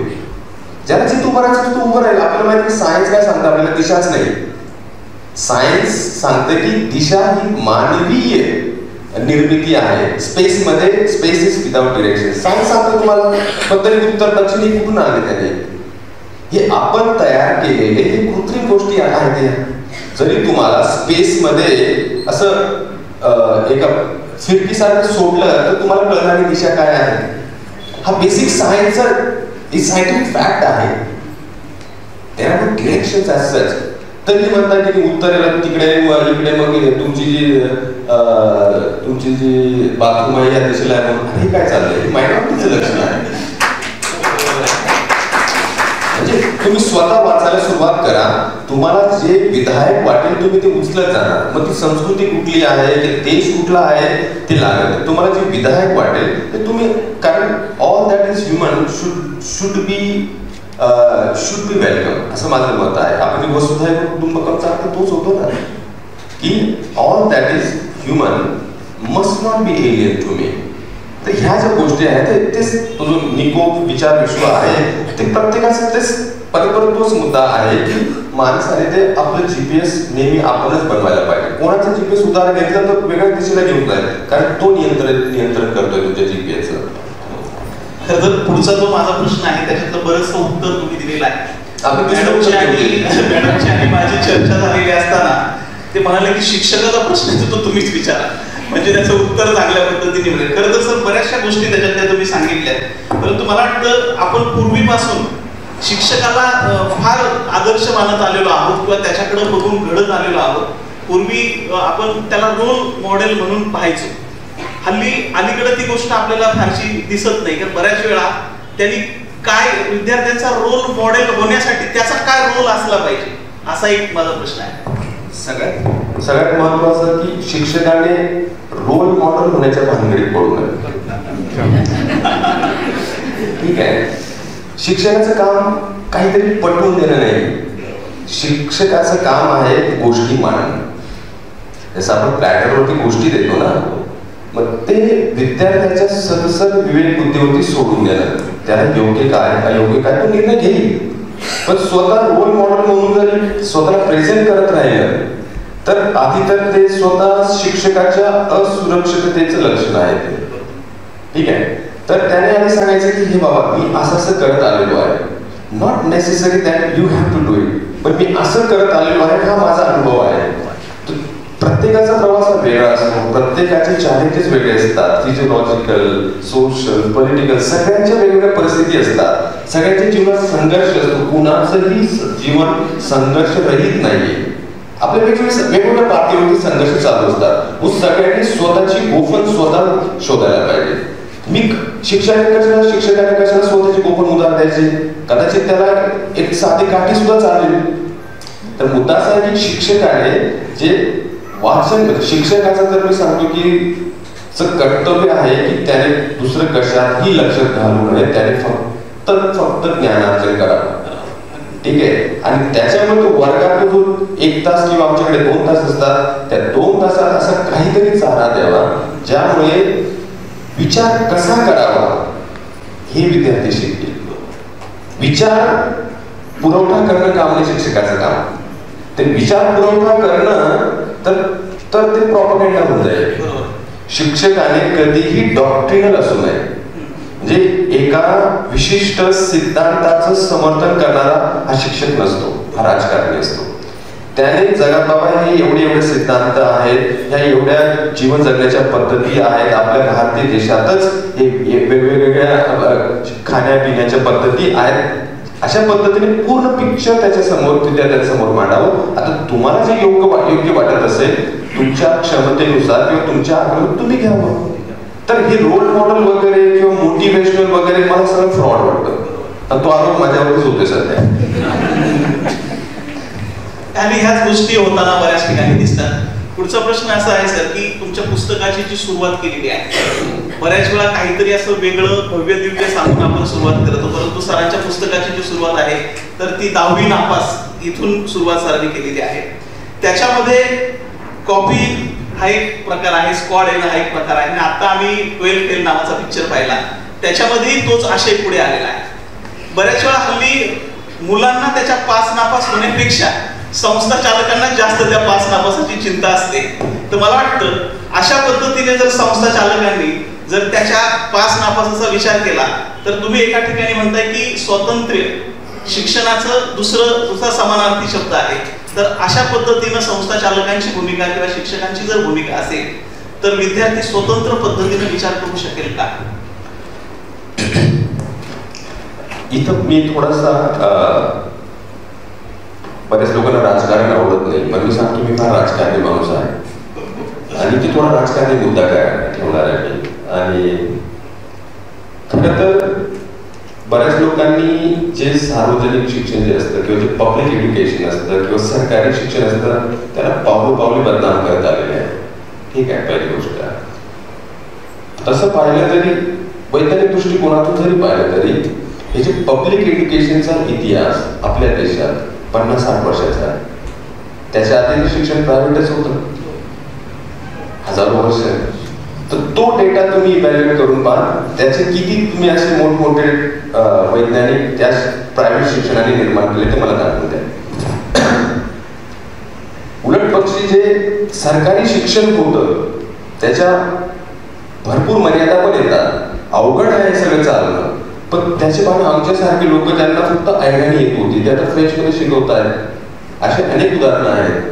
तरी सुद्धा सरकारी एज्युकेशन बदनाम केलेलं आहे ना, कारण त्याच्या मागे मोठी लॉबी काम करत आहे की गरीबाच्या पोराने शिकूच नाही. बरोबर आहे, अगदी बरोबर. मुद्दा असा आहे की आधी जे प्रायव्हेटायझेशन शिक्षणाचं कधीही प्रायव्हेटायझेशन होता कामा नये हा एक मूलभूत, कारण लोकशाहीच्या विरोधात चालणारं षडयंत्र. जसं मी सुरुवातीलाच म्हटलो की मनुष्य हा स्वतःशी पण समकालीन नसतो प्राण्यांसारखा, आणि मानवाने जे उत्क्रांतीच्या इतिहासात जे कमवलेलं आहे तो पहाड आहे, आणि तो जो नवीन जन्माला आलेला मनुष्य त्याच्यात मोठी खाई आहे. ती खाई मिटवण्याचं काम व्यवस्थेचा नाही. ज्याला झेपेल तो नखाने किती कोरणार आहे तो, कधीच परिवर्तन होणार नाही त्या समाजात. तर शिक्षण हे लोकशाहीच्या प्रक्रियेशी एवढं जोडलेलं आहे, त्याचं प्रायव्हेटायझेशन करणारे हे खरं तर गुन्हेगार आहे. आणि जे आता रस्त्यावर फिरतायत त्यांनीच प्रायव्हेटायझेशनची सुरुवात केली, आणि ह्या मागून आलेले जे आहेत त्यांनी फक्त त्याला गती दिलेली आहे. हा जो प्रकार आहे की त्यांना जे 50-60 वर्षात थोडं परिवर्तन होत होतं की कुठेतरी आदिवासी भागातून येणारा व्यक्ती मराठीचा प्राध्यापक होतो, हे शक्य नव्हतं प्रायव्हेटायझेशन मध्ये. शक्यच नाही. कोणीतरी पहिल्या पिढीतला व्यक्ती डॉक्टर होतो, प्रायव्हेटायझेशन मध्ये शक्यच नाही. आता फक्त बॉलिवूडचे स्टार पोरच फक्त त्या मोठमोठ्या नवीन शाळा ज्या सायन्सी शाळा सुरू होतात तिथे शिकतायत आणि पूर्ण जगाला ते दाखवलं जाते. तुमच्या पोरांना पूर्ण जगात दाखवलं जात आहे का ही त्यांना जी व्हिजिबिलिटी मिळते खरं तर याला परवानगी देता कामा नये लोकांनी. हा जो प्रकार आहे मी पाहिले की सायन्सी शाळेतले पोरं पण JNU मध्ये येतात, अगदी सुमार असतात ते सुद्धा. मी बऱ्याच पुस्तकात सुद्धा म्हटलेलं आहे की बुद्धी आणि बुद्धीचं जे विरुद्ध जो काही असेल बावळटपणा हे निसर्गाने असं व्यवस्थित वाटून ठेवलेले सगळ्या समाजांमध्ये सगळ्या देशांमध्ये.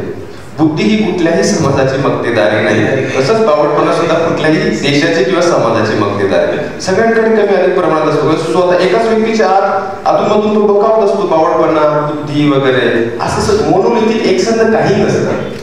म्हणून हा जो सामाजिक घटक जरी शिक्षणात येत नसेल त्याला व्यवस्था जबाबदार आहे. मी 95-94 मध्ये 10वीत नापास होणारा व्यक्ती इंग्रजीत, आमच्या मास्तरला इंग्रजी यायचं मला खूप येणार आहे. तर प्रॉब्लेम काय आहे की JNU सारखी सरकारी विद्यापीठ आहे, बऱ्याच व्याख्यानांमध्ये मी जेव्हा आमची JNUची फीस तिथे इंटरनॅशनल वातावरण आहे सगळं. एका सेमेस्टरला आमचा विद्यार्थी 115 रुपये देतो. 150 तर JNUला बदनाम करण्याचं खरं कारण हे आहे की आंतरराष्ट्रीय दर्जाचं शिक्षण एखादा मराठवाड्यातील, खानदेशातील, झारखंड मधील गरीब विद्यार्थ्यांना मिळतंय मोफत नाही, जनतेचाच पैसा आहे तो, तुमच्या आमच्याचाच आहे तो पैसा टिकून वळून आता फक्त मोठे मोठे बॅनर लावण्यात ते खर्च करतायत. आताच्या बोर्डिंग, छोटा भाऊ मोठा भाऊ हे कुठून आणतायत पैसे? हे लॅक्स ऑफ रुपीज स्पेंड करतायत एखाद्या भोंदू माणसांना आणून, हा सगळा तुमचाच पैसा वळवलेला आहे, त्याची खिशातून थोडी जाते. पण शिक्षणावरती खर्च वाढवणं जसं जर्मनीने केलेला आहे, फ्रान्सने केलेला आहे, म्हणून त्यांना नागरिकांमध्ये गुंतवणूक करणं ही फार दूरदृष्टी लागते त्याच्यासाठी. यांना आपलेच नागरिक जे आहेत त्यांना निकामी करायचं आहे, त्यांना फक्त 5 किलो राशन वरती जगायचं आहे. म्हणजे वेगवेगळ्या मानवतेच्या वेगवेगळ्या संकल्पना असतात. तर इथं विषमता जी आहे की एक मानवतेचा एक घट असणार आहे, एक घटक असणार आहे, तो वेगळं जीवन जगणार आहे, जो खालचा वेगळं, त्यांच्यात कुठलाही संवाद नसणार आहे. एकेकाळ एवढी विषमता वाढणार आहे. काही सगळं आपण विषमतेकडे परत प्रवास चालू आहे. उत्तर दिलं की नाही? तुमच्या चेहऱ्याकडे कोण असं वाटलं काही? पुढचा एक प्रश्न सर महत्वाचा.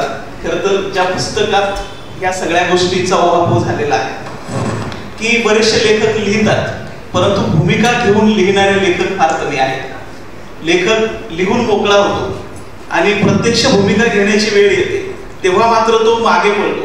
आणि तुम्ही प्राध्यापक म्हणून काम करता किंवा या व्यवस्थेचा एक घटक आहात. आजूबाजूला व्यवस्थेला शरण जाऊन पद सन्मान पदरात घालून घेणारे असे असंख्य माणसं दिसतात. या व्यवस्थेत सुद्धा मांजराला मांजर म्हणण्यातच धाडस येतो कुठून आणि भूमिका घेणं किती महत्वाचं? या प्रश्नाचं उत्तर फार काळजीपूर्वक द्यावं लागेल.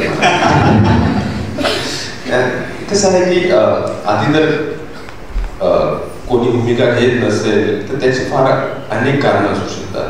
प्रत्येकाच्या व्हल्नरेबिलिटीज वेगवेगळ्या आहेत. प्रत्येकाचं आपण ज्याला सेफ्टी नेट असतं प्रत्येकाचं. चला बाबा आता इथे नुकसान झालं तरी मला काय कळलं, प्रत्येकाचं सेफ्टी नेट वेगळं असतं. म्हणून समजा मी भूमिका घेतली आणि तुम्ही नाही घेतली म्हणून मी तुम्हाला चिडवणं हे नैतिकतेला धरून नाही. कदाचित तुमची सेफ्टी नेट तशी नसेल. मी माझ्या क्षमतेनुसार वेगवेगळी भूमिका घेत आलेलो, पण आता जी प्रखर भूमिका घेतली त्याला कारण आहेत. एक आहे की मला तेवढा आत्मविश्वास आहे की जगाच्या पाठीवर मला मोठी नोकरी मिळेल. तर यांना कल्पना आहे जे व्यवस्थेत बसलेले आहेत की, आणि त्यातल्या त्यात खरं तर शिक्षकाने भूमिका घेतलीच पाहिजे. आधी ही गोष्ट शिक्षकाने समजून घेतली पाहिजे, कारण शिक्षक हे गव्हर्नमेंट एम्प्लॉई नसतात. सरकार पगार देतं पण ते गव्हर्नमेंट एम्प्लॉई नसतात, हे लक्षात घ्या. कारण न्यायाधीश असतो त्याला पण सरकारच पगार देतं पण ते गव्हर्नमेंट एम्प्लॉई नसतात. त्या दृष्टीने जसं सनदी अधिकारी असतो त्यांना CCS रूल्स मध्ये काम करावं लागतं, धोरणांवरती त्यांना टीका करता येते.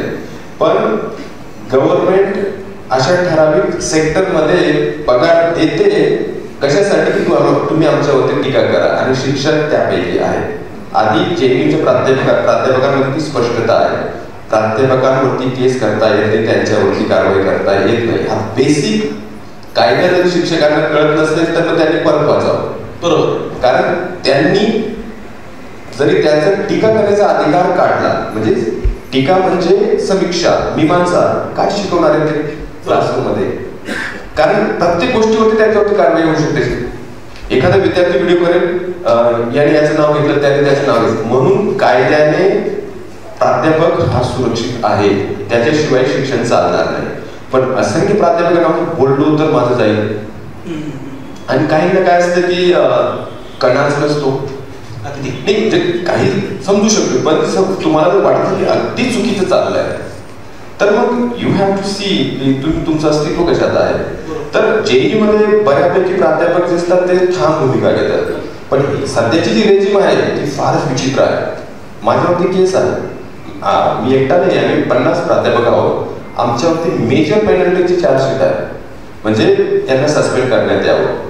पण ती एवढी हास्यास्पद होती, आम्ही हसलो. आणि आमच्या वतीने प्रिन्सिपल यांनी कोर्टात अपील झाले आणि ते कोर्टाने पण ताशेरे ओढले की मुलगा हात तुम्ही स्टे आला. म्हणजे हे काही करू शकतात. जे एक असतं ज्ञान आणि एक असतं ज्ञानाचा अभाव, हे पॅरलल ज्ञानात वागतात. हे असं पॅरलल ज्ञान आहे जे यांच्याशी संवाद साधणं म्हणजे तुम्हाला वेगवेगळे गेअर सतत टाकावे लागतात. कारण तुम्ही ह्या मताचे असतात, त्या मताचे, ते सर्व मताचे आहेत, ते सर्व मतवादी आहेत. जेव्हा कुठलं कधी कधी वाटतं अरे ही माझंच मत मांडतोय, हे जे हा जो प्रकार आहे ना याला एक विशेष तालीम लागते. हे जे सर्व मतवादी आहेत यांच्याशी कसं डील करावं याला वेगवेगळे आपले पुरोगामी लोक लगेच त्यांना थकायला होतं. अरे याच्याशी कसं बोलायचं, अरे सर्व मतवादी आहेत ते तुमच्यापेक्षा प्रखर आंबेडकरवादी होऊन जातात. कधी कधी तुमच्यापेक्षा मोठे मार्क्सवादी पण होऊन जातात कारण ते सर्व मतवादी आहेत.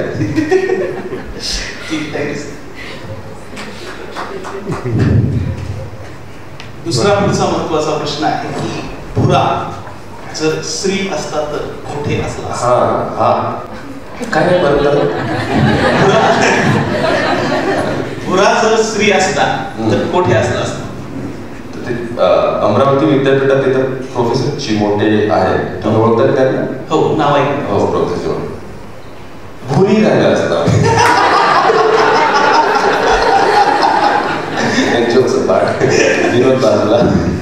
ऍक्च्युली तेच मी मगाशी पण तुम्हाला म्हटलो की तो एवढा हायपोथेटिकल क्वेश्चन आहे. म्हणजे तिथं ते स्त्री राहिला असता तर मी तर माझ्या वयोगटातील किंवा माझ्या सामाजिक पार्श्वभूमीतील लोकांच्या वतीने सुद्धा बोलणं चुकीचं समजतो. I don't have the right to speak on anybody's behalf. कुणाच्याही वतीनं बोलण्याचा माझा कुठेही दावा नाही. तरी सुद्धा जर ते रिलेटेबल वाटत असेल तर मग ते साहित्यात वस्तुनिष्ठतेच्या किंवा रिलेटिबिलिटीचे वेगवेगळे निकष आहेत. तर ते निकष मी माझ्या समोर ठेवले तर त्याच्यात काही प्रमाणात मला यश आलं असं त्याचा अर्थ होईल. जे समजा मी महाराष्ट्राच्या बाहेर 22 वर्ष राहून आठवणीतल्या मराठीत आठवणी लिहिलेल्या आहेत, तर मला केव्हाही मला वाटत नव्हतं की हा प्रतिसाद मिळणार आहे. कारण तुम्हाला लक्षात आलंच असेल की जी सहजता तुमच्यात आहे मराठी बोलताना ती माझ्यात नाही. मला अधूनमधूनच माझी जी वाक्यरचना आहे ती गंडत असते. ठीक आहे, हरकत नाही. बोलायला असेल तर माझ्या टीम बोलायला आपण पण दबूत कोण कसा बोलत असते. तर काय असतं की मी आता परत एक त्याच्यासाठी मेटाफर वापरतो. स्वतःचं जे व्यक्तीचं जे अंतरंग असतं ती गुहा असते प्रत्येकाचं. जो कोणी बसलेला आहे एक असतं की बाहेरून तुम्ही दिसताय समाजाला, पण तुमचं जे अंतरंग आहे त्याच्यात काय चाललं आहे ते गुहेत कसे आवाज येतात ते तुम्हाला सुद्धा पूर्णपणे कळत नाही. तर ते तिची म्हणजे समाजाला पण गुहा जीवन समजलं जातं, पण व्यक्तीपर्यंत आपण मर्यादित ठेवूया की एक व्यक्ती आहे त्याचं जे अंतरंग आहे मनात त्याचं जे वेगवेगळी वादळं चालू आहेत ते जसे गुहेत कसे चित्रविचित्र आवाज येतात तसं प्रत्येकाला होतं. तिथं आपण सगळे समान असतो कारण प्रत्येकाचं जे अंतरंग आहे ते एवढे अगाध आहे. जेवढं बाह्य विश्व प्रचंड अनंत आहे तेवढंच अंतरंग सुद्धा प्रचंड आणि अनंत आहे. काही लोकांना ते व्हर्बलाइज म्हणजे शब्दांकित करण्याची क्षमता आहे. ही झाली तुमची दुसरी पातळी. पण ती जी शब्दांकित करण्याची जी प्राथमिक अवस्था असते की ज्याच्यात आपण बऱ्यापैकी बरेच अडकलेलो असतो ते फार व्यक्तिनिष्ठ असतं. ते म्हणजे ते त्याच्या पुरतं तिच्या पुरतं मर्यादित समोरचा व्यक्ती म्हणतो अरे यार परत सुरू केलं बरं काही, अरे यार परत सुरू केलं बरं काही. जे डोल्ड्रम्स म्हणतो आपण, जे सब्जेक्टिव्ह डोल्ड्रम्स असतात. परत रडणं सुरू केलं याने परत, हे काही व्हर्बलाइज करताय पण त्याला वस्तुनिष्ठता आहे म्हणजे त्याला ऑब्जेक्टिव्हिटी येत नाही. आणि तिसरी जी अवस्था असते ती आहे की तुम्ही तुमचे जे गुहा आहे त्यातले आवाज व्हर्बलाइज करतात आणि नंतर एक अशा पातळीवरती आणतात की तिथं तुम्ही स्वतः तटस्थ असतात. तिथं म्हणजे जसं मी मगाशी म्हटलो तुम्ही उडणारा मासा म्हणतात त्याला. म्हणजे तुम्ही स्वतःच्या जीवनाकडे तेवढ्या तटस्थतेने पाहू शकता. जेवढी ती तटस्थता असेल किंवा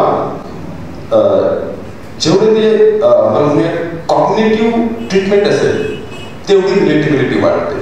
मग आता समजा माझं पुस्तक फक्त माझ्या वयोगटातील किंवा माझी सामाजिक पार्श्वभूमी असणाऱ्या माझ्या जातीच्या लोकांना आवडत असेल तर ऍक्च्युली ते अपयश ठरेल. जर हे पुस्तक प्रत्येक वयोगटात cutting across gender, caste, class सगळीकडे वाचलं जात असेल तर तो तिसरा टप्पा आहे, तिथं काहीतरी झालेला आहे जात असेल. तर एखादी if a woman is relating with it on a very different plane तर तो तेच आहे की आपण ती तिसऱ्या स्टेजमध्ये तिथं असं फायनल काही नसतं, अटेम्प्ट असतो आपल्या सगळ्यांचा. एखादी साहित्य कृती आपल्याला जर भावनांच्या पातळीवरती जरी हेलकावे देत असेल, and most of our literature is, as I told in some of my interviews, की मी म्हणून स्वकथन म्हणतो. स्व या शब्दाला वेगळा अर्थ आहे तत्वज्ञानात. आत्मसत्ता ही वेगळीच परंपरा आहे. तर बरीच स्वकथन असतात, त्यांचे वेगवेगळे लॉजिक असतात की काहीतरी आपल्याला डिनाऊन्स करायचं असतं आणि भावना भरपूर असतात. मला आणि भावनाने सुद्धा आपल्याला लोकांना थोडंसं हादरे देता येतात. पण मला असं वाटतं की भावुक करून जे हादरे दिले जातात ना ते टिकाऊ नसतात. जे कॉग्निटिव्ह प्लेनवरती जर तुम्ही शॉक दिला actually it shakes you from your core. तर माझा जो उद्देश होता, माझं जे उद्दिष्ट होतं की कॉग्निटिव्ह प्लेनवरती आपल्याला रीडरला इंगेज करायचं. तर ते माझं स्वतःला मी दिलेलं चॅलेंज होतं. महाराष्ट्रापासून आणि मराठी भाषेपासून बराच काळ लांब राहून, कारण त्याच्यात जे संशोधक असतील त्यांना कळेल की वेगवेगळ्या नरेटिव्ह टेक्निक्स वापरलेल्या आहेत. आता मग भाजीपाला विकणारे मावशी असू दे किंवा एखादा सनदी अधिकारी असू दे, ते का वाचतात एकाच बैठकीत 2 बैठकीत? कारण ते कसं रॅन्डमली असं लिहिलं नाही. त्याच्या मागे मी फ्रेंच साहित्याचा तत्वज्ञानाचा अभ्यासक आहे. तर त्याच्यात काही मी विचारपूर्वक टेक्निक्स वापरलेले आहेत, त्याला नरेटिव्ह टेक्निक्स म्हणतो. आणि ते काय असं सरफेसवर दिसणार नाही. कोणी अभ्यास करत त्यांचं अरे हा इथं थोडा हा फील येतोय. वेगवेगळे जे वर्ल्ड क्लासेस मध्ये वाचले जातात विश्व साहित्यात त्याचे महत्वाचे उदाहरणं आहेत, त्यांच्या टेक्निक्स कुठल्या होत्या. तर हा साहित्यातला विषय आहे की भावुक करणं हा माझा उद्देश नव्हता. किंवा हेच होतं की कॉग्निटिव्ह प्लेनवरती जरी मी अपील करत असतो, मग ती स्त्री असू द्या किंवा लहान मुलं असू द्या किंवा वयस्कर असू द्या, की त्यांच्याशी ती that's what we call philosophical equality. फिलॉसॉफीमध्ये वी आर ऑल कंटेम्पररी. तर तो माझा प्रयत्न होता. म्हणून मग जरी स्त्रियांना जर त्याच्यात वाटत असेल तर काही ना बिलकुल विरुद्ध पण वाटू शकतो त्याच्यात. तो तर की कोणाला काय वाटतं याच्याविषयी कॉमेंट करण्याचा अधिकार तरी माझ्याकडे नाही. बरोबर. मला वाटतं हा प्रश्न चेतनाने विचारला होता आणि म्हणजे त्याच्यामध्ये हे आहे की तुमचा स्वतःचा संघर्ष एक वेगळ्या पातळीवरती राहिला आहे. पण पुरुषसत्ताक आपल्या समाजामध्ये एक स्त्री जर पुराच्या जागी असते तर तिचा प्रवास तितका सोपा असता किंवा कसा असता. आणि हा प्रश्न मला आवडला म्हणून मी तुम्हाला पण म्हणतो मला जे वाटतंय याच्याविषयी, जसं तुम्ही पण सांगितलं की ते कंटेम्पररी असतं, तर हे पुराची जी दुर्दम्य इच्छाशक्ती असते किंवा जे स्पिरिट आहे ते आपण स्त्री किंवा पुरुष देहामध्ये बांधून ठेवू शकत नाही. कदाचित एक स्त्री म्हणून बाहेरचे फॅक्टर्स 10 पटीनेच वाढले असते, आतला कॉन्फ्लिक्ट कदाचित खूप जास्त वाढला असता. पण बुरा आज जिथे आहे तिथेच असला असता आणि कदाचित आणखीन धारदार असलं असतं. पण ते मला असं वाटतं की चेतनाला म्हणजे स्त्रियांना आपण विक्टिम म्हणून आपण नाही आहोत आणि ती आपण नाही याच्यात बांधू शकतो की त्यांनी तेच केलं असतं irrespective of whatever the hurdles may come, असं मला वाटतं. त्याच्यासाठीच म्हणजे फ्रेंच साहित्यात मार्गरीत दुरास नावाची मोठी लेखिका आहे. तर ज्या पद्धतीने दुरास यांनी लिखाण केलेलं आहे त्याचा उल्लेख माझ्या पुस्तकात सुद्धा येते. मला त्यांचं लिखाण फार आवडतं. एक स्त्री म्हणून फ्रेंच समाजात आणि त्यांना तशी फार मोठी परंपरा सुद्धा आहे ती श्रीमुक्तीची. ते कशा पद्धतीने ते व्यवस्थेशी ते भिडतात आणि ती वेगळी उदाहरणं आहेत. म्हणून जरी तुम्हाला वेळ मिळत असेल तर तुम्ही नक्की वाचा मार्गरीत दुरास. महत्वाचं नाव आहे फ्रेंच साहित्यातलं. वर्ल्ड लिटरेचरमध्ये मी मानेल जे साहित्य एका विशिष्ट समाजाच्या संस्कृतीच्या पलीकडे वाचलं जातं किंवा वाचणी असते तेच वर्ल्ड साहित्य होत असतं. आपली पुस्तकं जर अनुवादित करून जर वाचली जात असतील तेव्हाच ते वर्ल्ड लिटरेचर होईल. तर माझ्या मते हेच आहे की माझ्या बहिणीचा उल्लेख केलेला आहे पुस्तकात. बहीण असल्यामुळे मी एकाच कॉन्टेक्स्टमध्ये जन्माला आलेलो आहे. पण ही जी पुरुष सत्ताक आपण व्यवस्था म्हणतो माझ्यासाठी तुलनेने सोपी होती. तिच्यासाठी ते ॲव्हेन्यूज नव्हते किंवा आणि ही जी व्यवस्था असते ती फक्त भौतिक पातळीवरती काम करत नसून ती मानसिक पातळीवरती सुद्धा खच्चीकरण करते. जे मला शक्य वाटतं मानसिकदृष्ट्या मनोबल जे येतं ते कदाचित ते पिढ्या ते खच्चीकरण केलं असल्यामुळे त्यांना तो आत्मविश्वासच लवकर येत नाही. आणि जसं मी तिच्या लग्नाचे पण काही गोष्टी मांडलेल्या आहेत. तर एकूणच हा समाज आहेच तसं त्या पद्धतीने माइंडर आहे आणि त्यातल्या त्या स्त्रियांचं जे खच्चीकरण आहे ते टोकाचं आहे आणि त्या बरोबर ती व्यवस्थित त्यांना घेतलं जातं. आता हे जे सगळे चालू आहे याच्यात सगळ्यात जास्त नुकसान होणार आहे स्त्रियांचं. आता जो आता उलटा प्रवास सुरू आहे ते फार मोठ्या कष्टाने महात्मा फुले सावित्रीबाई फुले यांनी सुरुवात केली होती. आता उलटा प्रवास होणार आहे आणि हा स्टेप बाय स्टेप असतो. हा स्टेप बाय स्टेप असतो. असा एकदमच तुम्हाला गुलामगिरीची एकदम येत नसते. एक दिवशी आपल्या लक्षात येतं की याला फक्त गुलामगिरी स्लो पॉइझन. हा ते स्लोली ग्रॅज्युअली असं ते असंच वाटतं की त्याला आपण हेजेमनी म्हणतो. आपण स्वतःहून स्वीकार करतो. त्याला हेजेमनीचा अर्थ असा होतो की ते तुम्हाला सांगत नाही की तुम्ही स्वीकारा तुम्ही आम्हाला आवडत आहे. हेजेमनीचा हा जो अर्थ आहे तो आपल्याला ते आपली गुलामगिरी चांगली वाटायला लागते.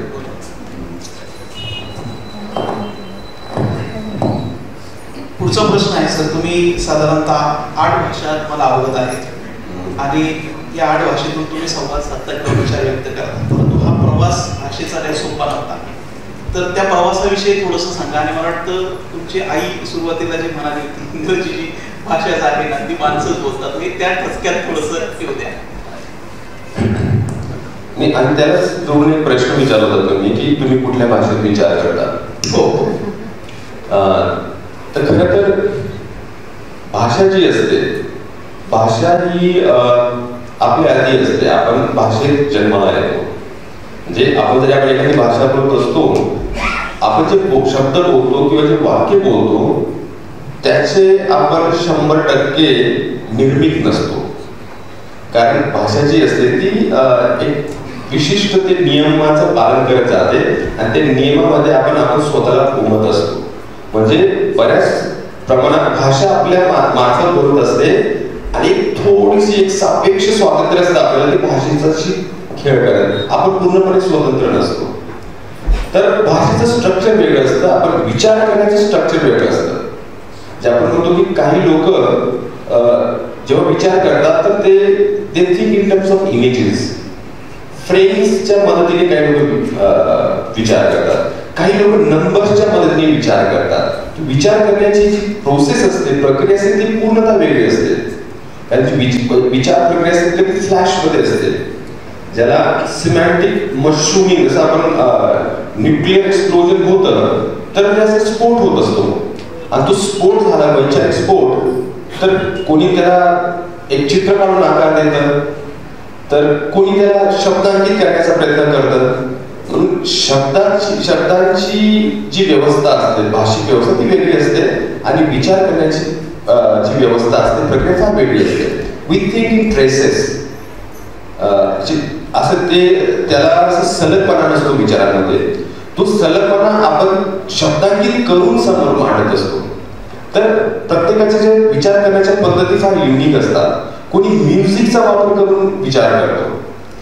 विचार करण्याचे जे साधनं आहेत ते वेगवेगळे असू शकतात.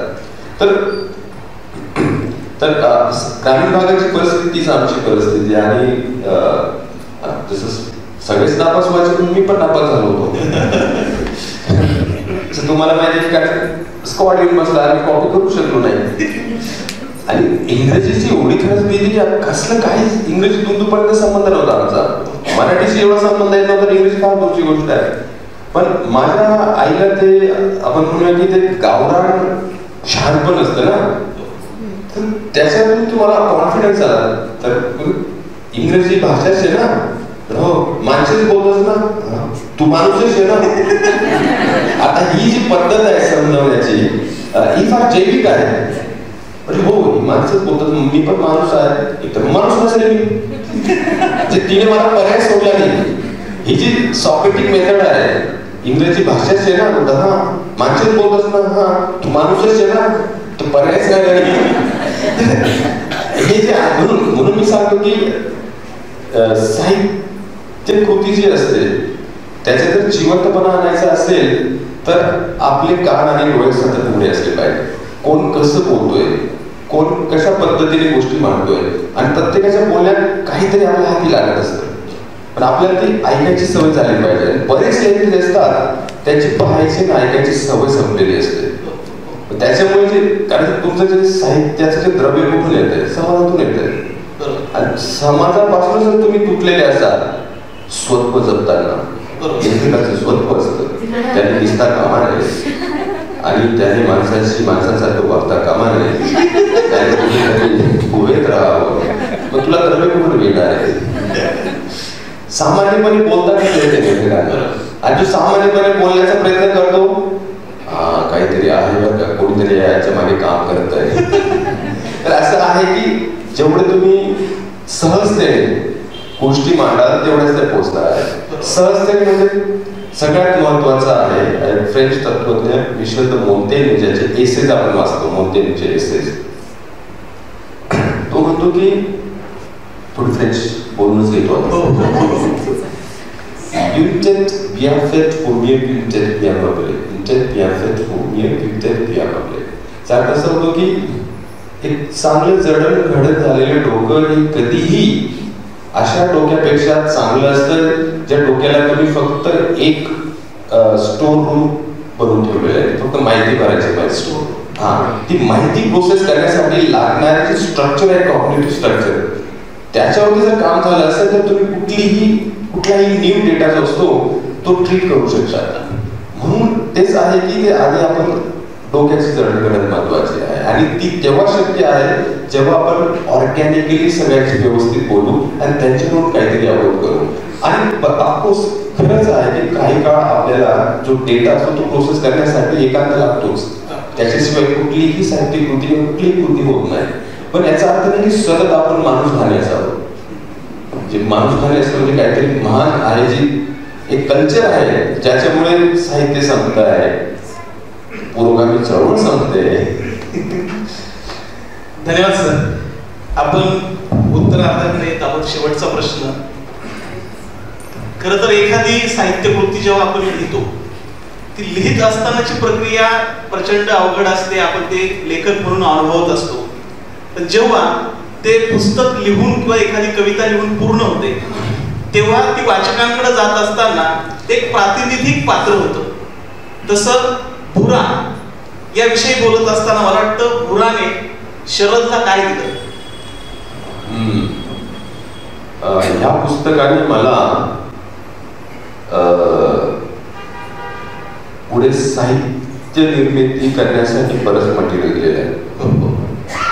त्याच्यामुळे मी गेल्या 2-2.5 वर्षात जवळपास 100-110 पर्यंत व्याख्यानं वगैरे संपूर्ण महाराष्ट्रात दिली. वेगवेगळ्या मित्रांशी जे सोशल मीडियाच्या माध्यमातून किंवा पत्रांच्या माध्यमातून भेटत होतो ते वेगवेगळ्या गावांमध्ये, शहरांमध्ये जी व्याख्यानं दिली, याची इंटरॅक्शन झाली. तर हे सगळं कुठेतरी ते त्याचं सिंकिंग होत आहे आणि ते प्रोसेस होतं. ते कुठेतरी एकदाच आत्मसात झालं आणि त्याला काहीतरी फ्रेम मिळाले, कॅनव्हस मिळाला तर त्याचं चित्र कुठेतरी निर्माण होईल. ज्या पद्धतीने 20-25 वर्ष मी जे जगत होतो ते कुठेतरी साचत होतं आणि त्याच्यानंतर त्याचे एक युनिटेड बियाफे सारखं काहीतरी त्याचं एक पिक्चर तयार होत होतं. तसं मला वाटतं की ह्या पुस्तकाच्या निमित्ताने बरीच दृश्य पाहिलेली आहे. आता ते दृश्य कशा रीतीने मांडता येतील ते जे फार अवघड काम असतं, जी साहित्य निर्मितीची जी प्रक्रिया असते ती एकांतातच होते. तर I hope that I continue doing the same. आणि आता शेवटच्या प्रश्नाचा शेवटचा भाग की आज भुरापासून तुम्ही शरद बाविस्कर पर्यंतचा प्रवास केलेला आहे आणि हा प्रवास सुरू झाला होता कुठलीही आघाडी नसताना, ज्याला आपण पहिली माणसं म्हणतो. अशी बरीच पहिली माणसं असतात आणि या सगळ्या पहिल्या माणसांचं प्रतिनिधित्व आज जर शरद करत असेल तर त्या शरदने आत्ताच्या भुराला काही द्यावं. म्हणजे अजून तरी प्रतिनिधी झालेलो नाही आणि ते फारच असं आहे की सोशॉलॉजीमध्ये अपवर्ड सोशल मोबिलिटी नावाचा एक प्रकार असतो की तुम्ही समाजाच्या कुठेतरी जन्माला येता आणि अपवर्ड तुमची वाटचाल म्हणजे वरती होणारी वाटचाल. तर ती वाटचाल कधी कधी आर्थिकदृष्ट्या होत असते, कधी कधी राजकीयदृष्ट्या होत असते, कधी कधी सामाजिकदृष्ट्या होत असते. पण एज्युकेशन ड्रिव्हन सोशल मोबिलिटी काय असते, म्हणजे शैक्षणिक दृष्ट्या झालेली ती काय असते, तर जी मी अनुभवली की शैक्षणिक साधनाच्या मदतीने तुम्ही प्रवास करत नाही. त्याच्यात असे प्रवास बरेच असतात आपल्या समाजात, त्याला आपण म्हणतो की सक्सेस स्टोरीज. आणि सक्सेस स्टोरीज मध्ये बऱ्याचदा आपल्याला काय दिसतं की विश्लेषणात्मक पैलू असतात. तिथं शॉर्टकट वापरले जातात किंवा आपण म्हणतो की सिनेमॅटोग्राफीमध्ये जम्प शॉट किंवा जम्प कट्स. म्हणजे काय असतं की सिनेमॅटोग्राफी मूवीज बनवले जातात तर नारद मुनी एका पहाडाच्या पायथ्याशी असतात. पहिल्या फ्रेम मध्ये, दुसऱ्या फ्रेम मध्ये डायरेक्ट शिखरावरती आणि मधल्या फ्रेम कलॅप्स केल्यानंतर अरे इथं तो तिथं पोहोचला. तसं सक्सेस स्टोरीमध्ये ती टेक्निक वापरली जाते. पहा गरीब होता कसा तिथं पोहोचला. हा जो चमत्कार दाखवण्याचा प्रकार असतो त्याच्यात बऱ्याचदा आपण समोरच्याची फसवेगिरी होत असते, फसवलं जातं. माझा प्रयत्न होता की सोशलॉजिकली, फिलॉसॉफिकली आणि एक वास्तववादी दृष्टिकोन ठेवून ते उलगडत जाणं. टोटल प्रवास. हा म्हणजे त्याच्यात काय असतं की मी फक्त असं सांगितलं की हा इथं होता आणि तिथं गेला. याच्यात काय होतं की सगळ्या गोष्टी व्यक्तिनिष्ठ घटकांना क्रेडिट दिलं जातं. पहा किती कष्ट बसले त्याने, सकाळी 3:30 वाजता उठून थंड्या पाणी आंघोळ करायचा आणि आता त्याला यश मिळालं, त्याच्यात त्याला बाडी आहे. ठीक आहे, त्याने मेहनत घेतली, त्याचे व्यक्तिनिष्ठ घटक असतीलच, पण मला सांग तुझ्या आई वडिलांची परिस्थिती कशी होती, कुठल्या शाळेत गेला, तिथं लायब्ररी कशी होती, कुठल्या जातीत जन्माला आला, नंतर महाविद्यालय मिळाले की नाही, चांगले शिक्षक लाभले की नाही, हे झाले वस्तुनिष्ठ घटक. ते मी समजा मी जर मांडलं नसतं की माझ्या जीवनात चांगलं JN कॉलेज मिळालं, JNU मिळालं, मला चांगली फेलोशिप मिळाली, ह्या मिळाल्या नसत्या तर मी 3:30 काय 2 वाजता तरी उठलो असतो थंड पाण्याने आंघोळ करायला, तरी कुठे पोहोचलो नसतो. तर ह्या ज्या गोष्टी आहेत म्हणून चमत्कारांमध्ये माझा विश्वास नाही असं मी नाही म्हणतो. मी प्रयत्नांमध्येच विश्वास ठेवणार आहे. चमत्कारात विश्वास ठेवणारी माणसं स्वतःची पण फसवणूक करून घेतात. म्हणून कोणाच्याही आधी त्याच्यात एक वैज्ञानिक दृष्टिकोनातून ते दिसतंय का, तरी सोशलॉजिकल प्रोसेस पण उलगडून सांगायचं होतं. तर मग त्याच्यातून प्रत्येक विद्यार्थ्यांना कळेल की आपल्याला चांगली लायब्ररी आहे का, तो झाला वस्तुनिष्ठ घटक. आपली जी काम करण्याची क्षमता ती कशी आहे, दिवसाला आपण किती काम करतो, ते आठवड्यात टिकून ठेवतोय, याचे वेगवेगळ्या क्षमता असतात. तर मी कोणालाही म्हणजे जिनियस वगैरे असं मला नाही वाटत की असतात. ते मी जिनियस राहिलो, समजा मी जिनियस राहिलो असतो तर आम्ही कसला नावाचा बसतो. तर कसं प्रयत्न केले तर होणार आहे, नाही प्रयत्न केले तर नापास होतो माणूस. मनपूर्वक धन्यवाद सर. खरं तर जवळजवळ 1.5 तास आपण इथे बसलेलो आहोत आणि एक विचार मंथन इथे चाललेलं आहे. सरांच्या पुस्तकामध्ये शब्दांबद्दल अनेक ठिकाणी त्यांनी म्हटलंय की शब्द जेव्हा एकटे असतात तेव्हा हडकुळे दिसतात, आणि ते साहित्य कृतीमध्ये येतात तेव्हा दष्टपुष्ट होतात. मला वाटतं वामन निंबाळकर त्यांच्या एका कवितेमध्ये फार सुंदर म्हणतात, शब्दांनीच पेटतात घरे दारे देश आणि माणसे सुद्धा. शब्दांनीच पेटतात घरे दारे देश आणि माणसे सुद्धा, शब्दच विझवतात आग शब्दांनी पेटलेल्या माणसांची. मला वाटतं आपल्या आतमध्ये अनेक वादळ होती हे पुस्तक वाचल्यानंतर, ते शब्दांच्या माध्यमातून निश्चितरित्या शांत झाले असतील. आतून आपल्याला त्या प्रश्नांची उत्तर मिळाली असतील. पुन्हा एकदा मी सरांचं मनपूर्वक आभार व्यक्त करतो आणि पुढील सूत्र डॉक्टर किरण मॅडम यांच्याकडे सुपूर्द करतो. पुढचा वेळ आपण प्रश्न उत्तरांसाठी ठेवलेला आहे. सर, मला एक प्रश्न विचारायचा आहे तुम्हाला. एकांत, एकटेपण आणि एकलेत चळवळ हे असे तिन्ही संदर्भ आपल्या पुस्तकामध्ये आलेले आहेत. या तिन्ही अवस्था तुम्ही अनुभवलेल्या आहेत, तर त्याबद्दल आम्हाला थोडं सांगा. पुस्तकात लिहिलं आहे की एकटेपण जे असतं ते बाहेरून लागलेलं असतं. म्हणजे बऱ्याचदा आजूबाजू जो समाज असतो त्याच्याशी आपलं पटत नाही किंवा आपला स्वभाव वेगळा असतो, आपण थोडे वेगळे असतो वगैरे, त्याच्यामुळे ते मग आपल्याला ते लोनलीनेस जाणवतं की अरे एकटेपण. आणि एकांत हा आपण स्वतःहून निर्णय घेतलेला असतो की मला एकांत हवा आहे, पण ते काहीतरी सर्जनशील, सकारात्मक आणि रचनात्मक गोष्टींसाठी एकांत हा महत्वाचा असतो. कारण तुम्ही जर 24 आवर्स आणि नेहमी घेरलेले असाल तर तुमच्याकडून कुठलीही चांगली निर्मिती होणार नाही. आणि काय असतं की बऱ्याचदा जसं संत तुकाराम महाराज म्हणतात तसं जे बहुमत असतं त्याच्या विरोधात आपलं मत असू शकतं आणि तेव्हा ते एकटेपण जास्त असू शकतं. आणि आपल्याला आपण कुठेतरी आतून आपल्याला खात्री असते की आपल्याला जे कळलेलं आहे किंवा जे आपलं मत आहे ते चुकीचं नाही, पण तेव्हा ते धाडस किंवा ते मनोबल असावं लागतं एकला चालवायचं. समजा मी काही निर्णय घेतले असतील की जे बहुसंख्या माझ्या वयाची मुलं असतील त्यांच्यासाठी नव्हते ते, मग एक असू शकतं की त्यांच्यासारखे नाही पण माझा निर्णय आहे, डिप्रेशन येऊ शकतं. त्यावेळेला ते विद्यार्थ्यांना डिप्रेशन येतं, मग ते डील कसं करायचं. मला खरं तर पुस्तकांनी बळ दिलेलं आहे आणि ते पुस्तकांमुळे मग मला ते काहीतरी माझ्या समोर काहीतरी टार्गेट नेहमी असायचं. आणि ते टार्गेट परीक्षा नव्हतं, कुठलीही पदवी नव्हती. मी खरं तर आधी शिकत गेलो आणि पदवी नंतर घेत गेलो.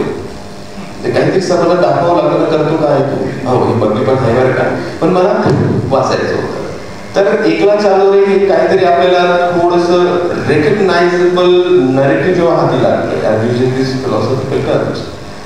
त्याच्यासाठी इतरांना कन्व्हिन्स करण्याच्या भानगडीत पडू नये माणसाला. कारण they will not be convinced no matter how hard you try. तुम्हाला काहीतरी कळलेलं असतं, तुम्हाला काहीतरी त्याचा आकृती बंद पण दिसतो, तेव्हा ते एकला चालवणेच होत असतं. आणि चांगली कामं, महत्वाची कामं ते सतत घेरले गेलेले असं तर होणार नाही. तर एकटेपण ही लादलेली अवस्था, भौतिक अवस्था असते. एकांत ही तुमची मानसिक चॉईस असते. That's your choice that you want to be solitary for some time because you want to do something and you have found something. कारण हे जेवढं आपल्याला आजूबाजूला दिसतंय खरं तर ते एवढं पारदर्शक नाहीये. प्रत्येक दोन लोकांमध्ये मोठ्या भिंती आहेत. एवढं सोपं नाही. आपल्याला वाटतं की टेक्निकल फॅक्ट्स आणि natural facts are difficult to understand. They are relatively easier than social political facts, human facts. म्हणून सोशल सायन्सेस, ह्युमॅनिटीचं महत्व त्या देशांमध्ये फार आहे. कारण त्यांचे पॅराडाईम वेगळे असतात. नॅचरल फॅक्ट्स आणि त्यांचे डेरिव्हेटिव्ह टेक्निकल फॅक्ट्स असतात. Natural facts once you get the formula next it's not going to change its behaviour. Technical facts तर डेरिव्हेटिव्ह असतात. आपल्याकडे ते सायन्स पण होते व्यवस्थित. आपल्याकडे डेरिव्हेटिव्ह सायन्स होतं. म्हणजे जे ऑलरेडी युरोपमध्ये सायन्समध्ये जे ब्रेक थ्रू असतात रेडी होत असतात. असं काही प्रत्येक 2-3 वर्षांनी होत नसतात ते, पण त्याच्यातले जे डेरिव्हेशन असतात ते सतत चालत असतात. त्याला आपण टेक्नॉलॉजी म्हणतो. म्हणून टेक्नॉलॉजिकल क्षेत्रामध्ये जाणं त्याला मी सायन्स मानत नाही. That is derivative science. Science is fundamental science. त्याच्यासाठी those who are into fundamental science will not disrespect literature and humanities.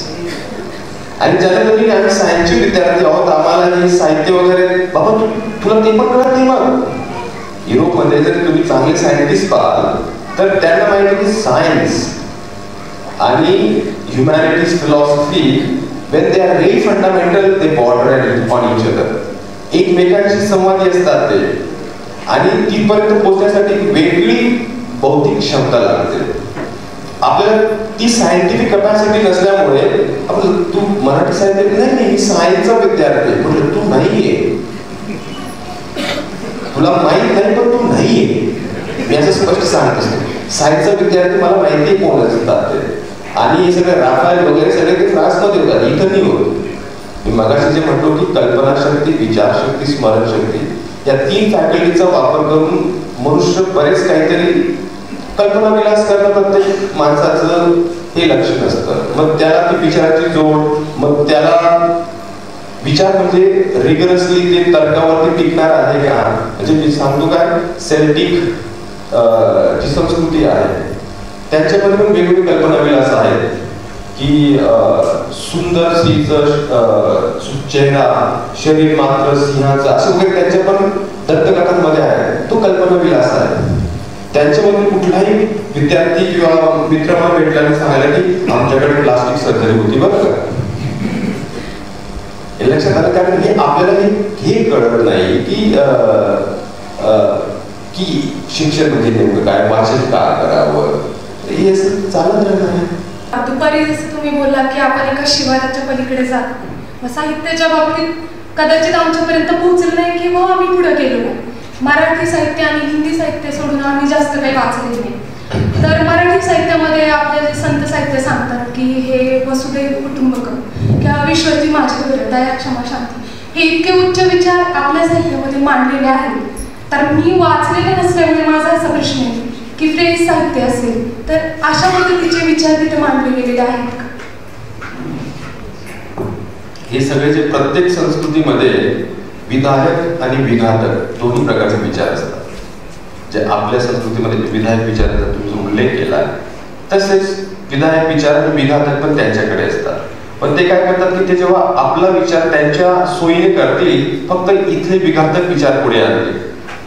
Bharatiya Samaj म्हणजे फक्त विषमता आहे, पण त्याचा पर्याय विचार सुद्धा इथे झालेला आहे. किंवा त्याचा आपण जेव्हा विचार करतो नाही त्यांनी तर पूर्ण जगाला कॉलनाइज केलं वगैरे, पण फ्रेंच क्रांतीचे विचार पण तिथूनच आलेले आहे. ते जरी तुम्ही प्रबोधनाचे जे विचार आहे जे 19व्या शतकात लोकहितवादी असू द्या, न्यायमूर्ती रानडे असू द्या, महात्मा फुले असू द्या, सगळ्यांनी ते 18व्या शतकात युरोपमध्ये जे घडलं तो साहित्य आजच्या सगळ्या लोकशाही कॉन्स्टिट्यूशनचा तो आधार आहे. आपण वसुधैव कुटुंबकमचे पण तिकडचे पण एक वर्चस्ववादी, वसुधैव कुटुंबकम म्हणजे काय असतं की हे सगळं विश्वच मानून आहे, पण त्या घराचा मालक मी आहे आणि मी जसं सांगणार तसं वागावं लागेल. हे विकृत वसुधैव कुटुंबकम झालं की ह्या दिवशी मी हे खाणार तर सगळ्यांना हेच खावं लागेल, मी असे कपडे वापरतो मला हे कसं काय वसुधैव कुटुंबकम. त्यांच्याकडे पण तेच आहे की लोकशाही आम्हाला कळलेली आहे तर आम्ही लोकशाही सगळीकडे आम्ही एक्सपोर्ट करत ठेवू. पण त्यांनी काय केलं, सगळ्या देशांवरती हल्ले केले. तर हे जे विधायक आणि विघातक विचार हा मानवी स्वभाव आहे. जिथं जिथं मानव असतील तिथं या दोघी गोष्टी असणारच आहे. म्हणून जसं मगाशी म्हटलं बावटपणा आणि बुद्धीविषयी, तसंच या गोष्टीविषयी पण आहे. निसर्गाने पृथ्वी तलावर सगळ्यांना हे विवेक शक्ती दिलेली आहे. म्हणून हे भारी हे महान या भानगडीत पडायचं नसतं, सगळीकडेच काहीतरी आपल्याला हाती लागेल. आणि ते खरं वसुधैव कुटुंबकम. आपल्या जिथं जिथं चांगलं दिसेल ते स्वीकारण्याची, ग्रहण करण्याची क्षमता असायला पाहिजे. पण त्याच्यासाठी आपल्याला शिवाराच्या पलीकडे जावं लागेल. आपल्याला काय वाटतं की आपल्या शिवारात जेवढं काही आहे, including boyfriend, best hubby in the world, जर तर पाहुणे आली तर शिवारच्या पलीकडे जा. तुम्हाला कळेल की जग विशाल आहे, सुंदर आहे, पण आपण ती उपमंडूक मानसिकता अशी होती की शिवराच्या पलीकडे जाणं निषिद्ध मानलं गेलेलं आहे समाजात. जो समाज प्रवासावरती बंदी आणतो आणि एकाच दमात तो म्हणतो की पूर्ण जगच माझं कुटुंब आहे. अरे कोणी समुद्र ओलांडलं तरी त्याला तुम्ही शिक्षा करतो, ते कसं काय जग कुठं आलं तुझं? मग हे जे अंतर्विरोध आहे ते आपण समजायला तयार आहोत का? आपण जर एका बाजूला म्हणतो की संत साहित्य हे म्हणतं ते म्हणतं, मग बाहेर जे देशात गेल्यानंतर परत आल्यानंतर त्यांना कसं शिक्षा देत होते तुम्ही? आज सुद्धा आपल्याकडे ग्रामीण मानसिकता अशी आहे की गाव सोडून जाऊ नका.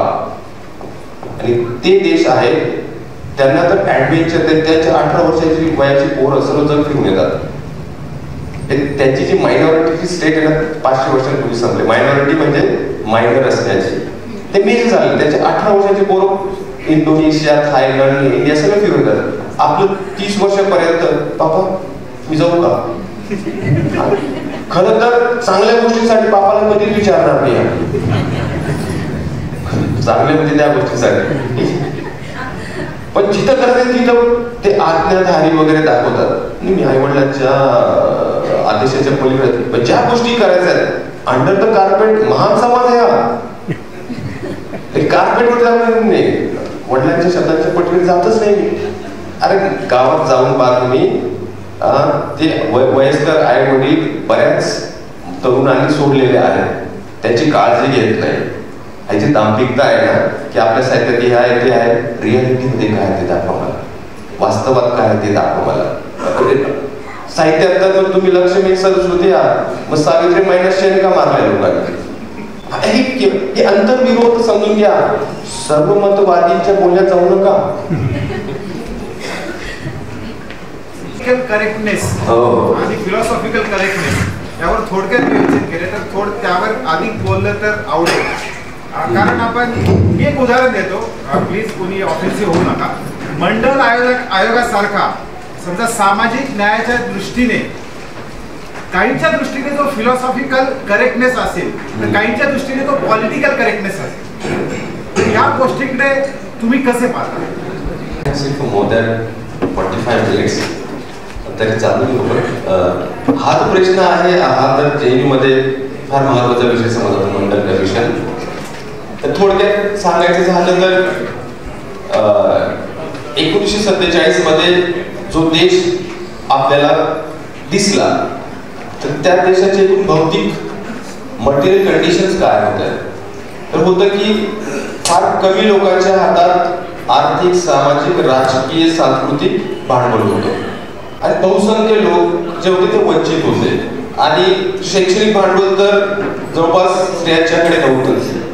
आता ही स्थिती आपण पाहिली तर याला आपण विषमता म्हणतो. सगळ्यांना मान्य की विषमता आहे समाजात. आपण पहिला प्रश्न कधी विषमता ही ईश्वरदत्त आहे, निसर्गदत्त आहे की इतिहासदत्त आहे? पण त्याच्यासाठी आपल्याला फक्त आपली मतं मांडून चालणार नाही, त्याच्यासाठी आपल्याला अभ्यास करावा लागेल. अभ्यास केल्याने आपल्याला लक्षात येतं की मोठ्या प्रमाणात ही विषमता इतिहासदत्त आहे. इतिहासात पावलोपावली अशा गोष्टी झाल्या, अशा गोष्टी लिहिण्यात आल्या, याच्यामुळे स्त्रियांना शिक्षणात येऊ दिलं नाही, यांना हा झाला. पण ही जी विषमता जी ऐतिहासिक प्रक्रियेत आता एवढी प्रकट झालेली आहे तर नवीन समाज जो लोकशाही मूल्यांच्या आधारावर आपल्याला निर्माण करायचा तो कसा करावा लागेल? एक मार्ग आहे फ्रेंच राज्यक्रांतीचा. जे लोक विषमतासाठी जबाबदार होते त्यांना त्यांनी कापलं, माहिती असेल तुम्हाला. तर आपला तो पिंड आपल्या समाजाचा नाही की हिंसा न होता कसं काय या समाजात काही प्रमाणात किंवा प्रक्रियेच्या माध्यमातून समता आणता येईल, की सगळ्यांना काहीतरी या प्रक्रियेत मेन स्ट्रीमिंग करता येईल. मंडल कमिशन तो भाग आहे. याच्यापेक्षा प्रखर आणि हिंसक पद्धत पण असू शकली असते. ती पण जर जड जात असेल तर मी यांना नको आहे. कारण काही केलं तरी एक मर्यादेनंतर हिंसा ही लादलेली असते. तर हिंसेसाठी जबाबदार कोण आहे याने शोधलं पाहिजे. तर मंडल कमिशन किंवा विमेन रिझर्वेशन, हे सगळे जे ऐतिहासिक इतिहासदत्त विषमता आहे तिला अंडू करण्याचे प्रकार आहेत. आणि मग ते कसं की माझे जे विशेष अधिकार आहेत आज धोक्यात येणार आहेत. आणि मला ते काय की मी इथं आहे स्वबळावरती नाही आहे, एक पुरुष होतो म्हणून मला जास्त विशेष अधिकार मिळणार आहे. आणि त्याच्यातले काही जागा मी सोडायला तयार आहे का. जस्टिसचा मुद्दा आहे ना, जस्टिसचा शब्दशः अर्थ होतो की you have to adjust everybody so that everybody finds it just place. तर आता जे मंडल कमिशनचं राजकारण करतायत आम्हाला माहिती कोण विरोधात होतं. मंडल कमिशनच्या विरोधात तर पुरोगामी पण होते जेएनयूमध्ये, त्यांची लिस्ट आहे आमच्याकडे. हे जे टीव्हीवरती जेवढे पुरोगामी आहेत ना ते पण विरोधी होते, मोठमोठे इतिहासकार होते. त्यांना वाटत होतं की मी तर ओबीसी मधून गेलेलो आहे ना, की ओबीसी मुळे मेरिट डायमंड होऊन जाईल असं. तर पाहिजे तर मग ह्या रिझर्वेशनचं नाव काय आहे की हे कॉम्पिटन्स नसताना, गुणवत्ता नसताना जे प्रोफेसर म्हणून गेलेले. तर हे थोड़ी कड़वी दवा है, पसंद नहीं आएगी. तो अब हर एक की तबीयत वैसी नहीं होती कि वो हजम कर जाए, तो धीरे धीरे देना चाहिए. दवा तो देते रहेंगे हम लोग. कार्यक्रमाच्या शेवटाकडे जातोय. मी मयुरी भवारी मॅडमना विनंती करते की त्यांनी आजच्या कार्यक्रमाचा समारोप करा. माझा सस्नेह नमस्कार. शेवटचा आणि गोड कार्यक्रम म्हणजे आभार, यासाठीच मी उभी आहे. शरद विस्कर सरांनी बुरा या पुस्तकामध्ये शिक्षणाची व्याख्या सांगितलेली आहे. शिक्षण म्हणजे विद्यार्थ्यांना भरपूर रंग देणे आणि त्यांच्या कॅनव्हासचा आकार वाढवत जाणे. मला असं वाटतं आपण ही एकच गोष्ट जर घ्यायचं ठरवली तरी शिक्षणामध्ये फार मोठी क्रांती होऊ शकते. सर, तुम्ही तुमच्या व्यस्त शेड्यूलमधून वेळ काढून आलात आणि आमच्या छोट्याशा वाचन चळवळीच्या उपक्रमाला बळ दिलं आणि ते पुढे नेण्यास प्रेरणा दिली. याबद्दल मी आपली पुस्तक मैत्री बुक गॅलरी आणि स्वास्थ्य मंत्र व्याख्यानमाला यांच्या वतीने कृतज्ञता व्यक्त करते. त्याचबरोबर संवादक doctor Hanumant Bhavari sir, doctor Sheetal Kismatrao madam, आमची आयोजक team doctor Neelam Gaikwad madam, doctor Kuntal Jadhav madam, Prateek Kismatrao sir, तसेच आमचे सर्व volunteers doctor Deepak Gaikwad sir, doctor Amol Waghmare sir, Deepa Shelar, doctor Revati, Vikas Sonawani, तसेच कार्यक्रमासाठी हा सुसज्ज असा हॉल उपलब्ध करून दिला ते ऑकेजन बँक्वेट हॉलचे श्री एकनाथ सांडबोर सर, तसेच सातकर मामा. त्याचबरोबर कार्यक्रमाच्या प्रसिद्धीसाठी ज्यांनी मदत केली ते वैभव प्रातिसचे श्री वाडेकर, साई रेडियमचे श्री अतुल पाचारणी, आपलं राजगुरुनगर या इन्स्टापेजच्या आदित्य कहाणी. त्याचबरोबर या कार्यक्रमासाठी उपस्थित राहिलेले शैक्षणिक, सामाजिक, आरोग्य, कला व क्रीडा क्षेत्रातील आणि पुस्तक मैत्री परिवार वाचक वर्ग या सर्व मान्यवरांचे आणि प्रत्यक्ष अप्रत्यक्षरित्या सहकार्य करणाऱ्या सर्वांचे मी पुस्तक मैत्री बुक गॅलरी आणि स्वास्थ्य मंत्र व्याख्यानमाला यांच्या वतीने आभार व्यक्त करते आणि प्रमुख पाहुण्यांच्या परवानगीने कार्यक्रम संपला असे घोषित करते.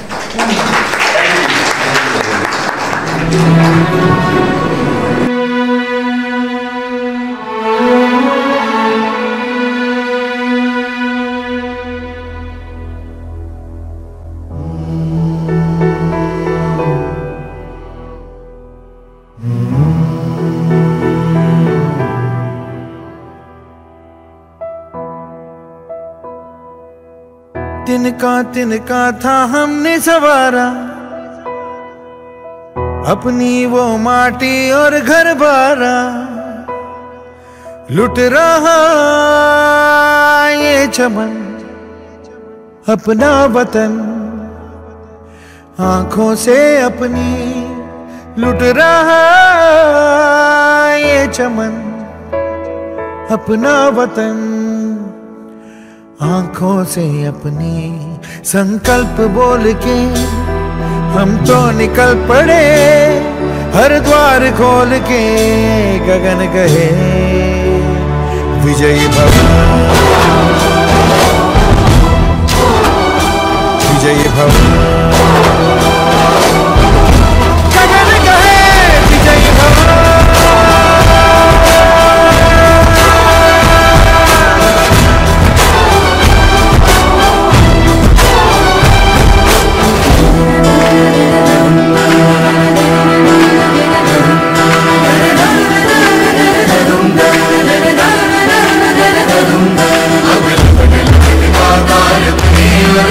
Siddha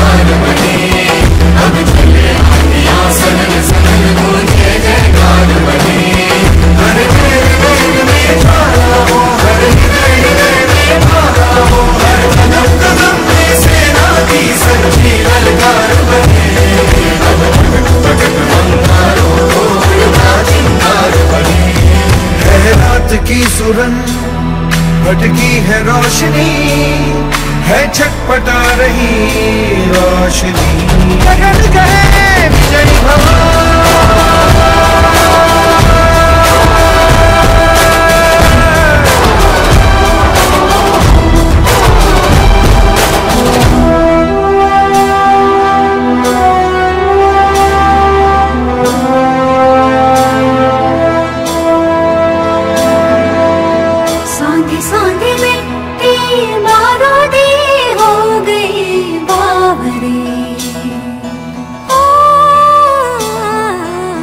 भोली सी तेरी बांसुरी खो गई सावरे। घायल है तेरा जल, तू नदी है राह बदल, पानी बुलबुला रहा है कल कल कल। तू निकल, तू निकल। माटी ने तेरी आज पुकारा, धरती ये पूछे बारंबार, लुट रहा ये चमन तेरा वतन, आँखों से अपनी लुट रहा ये चमन तेरा वतन, आँखों से अपनी।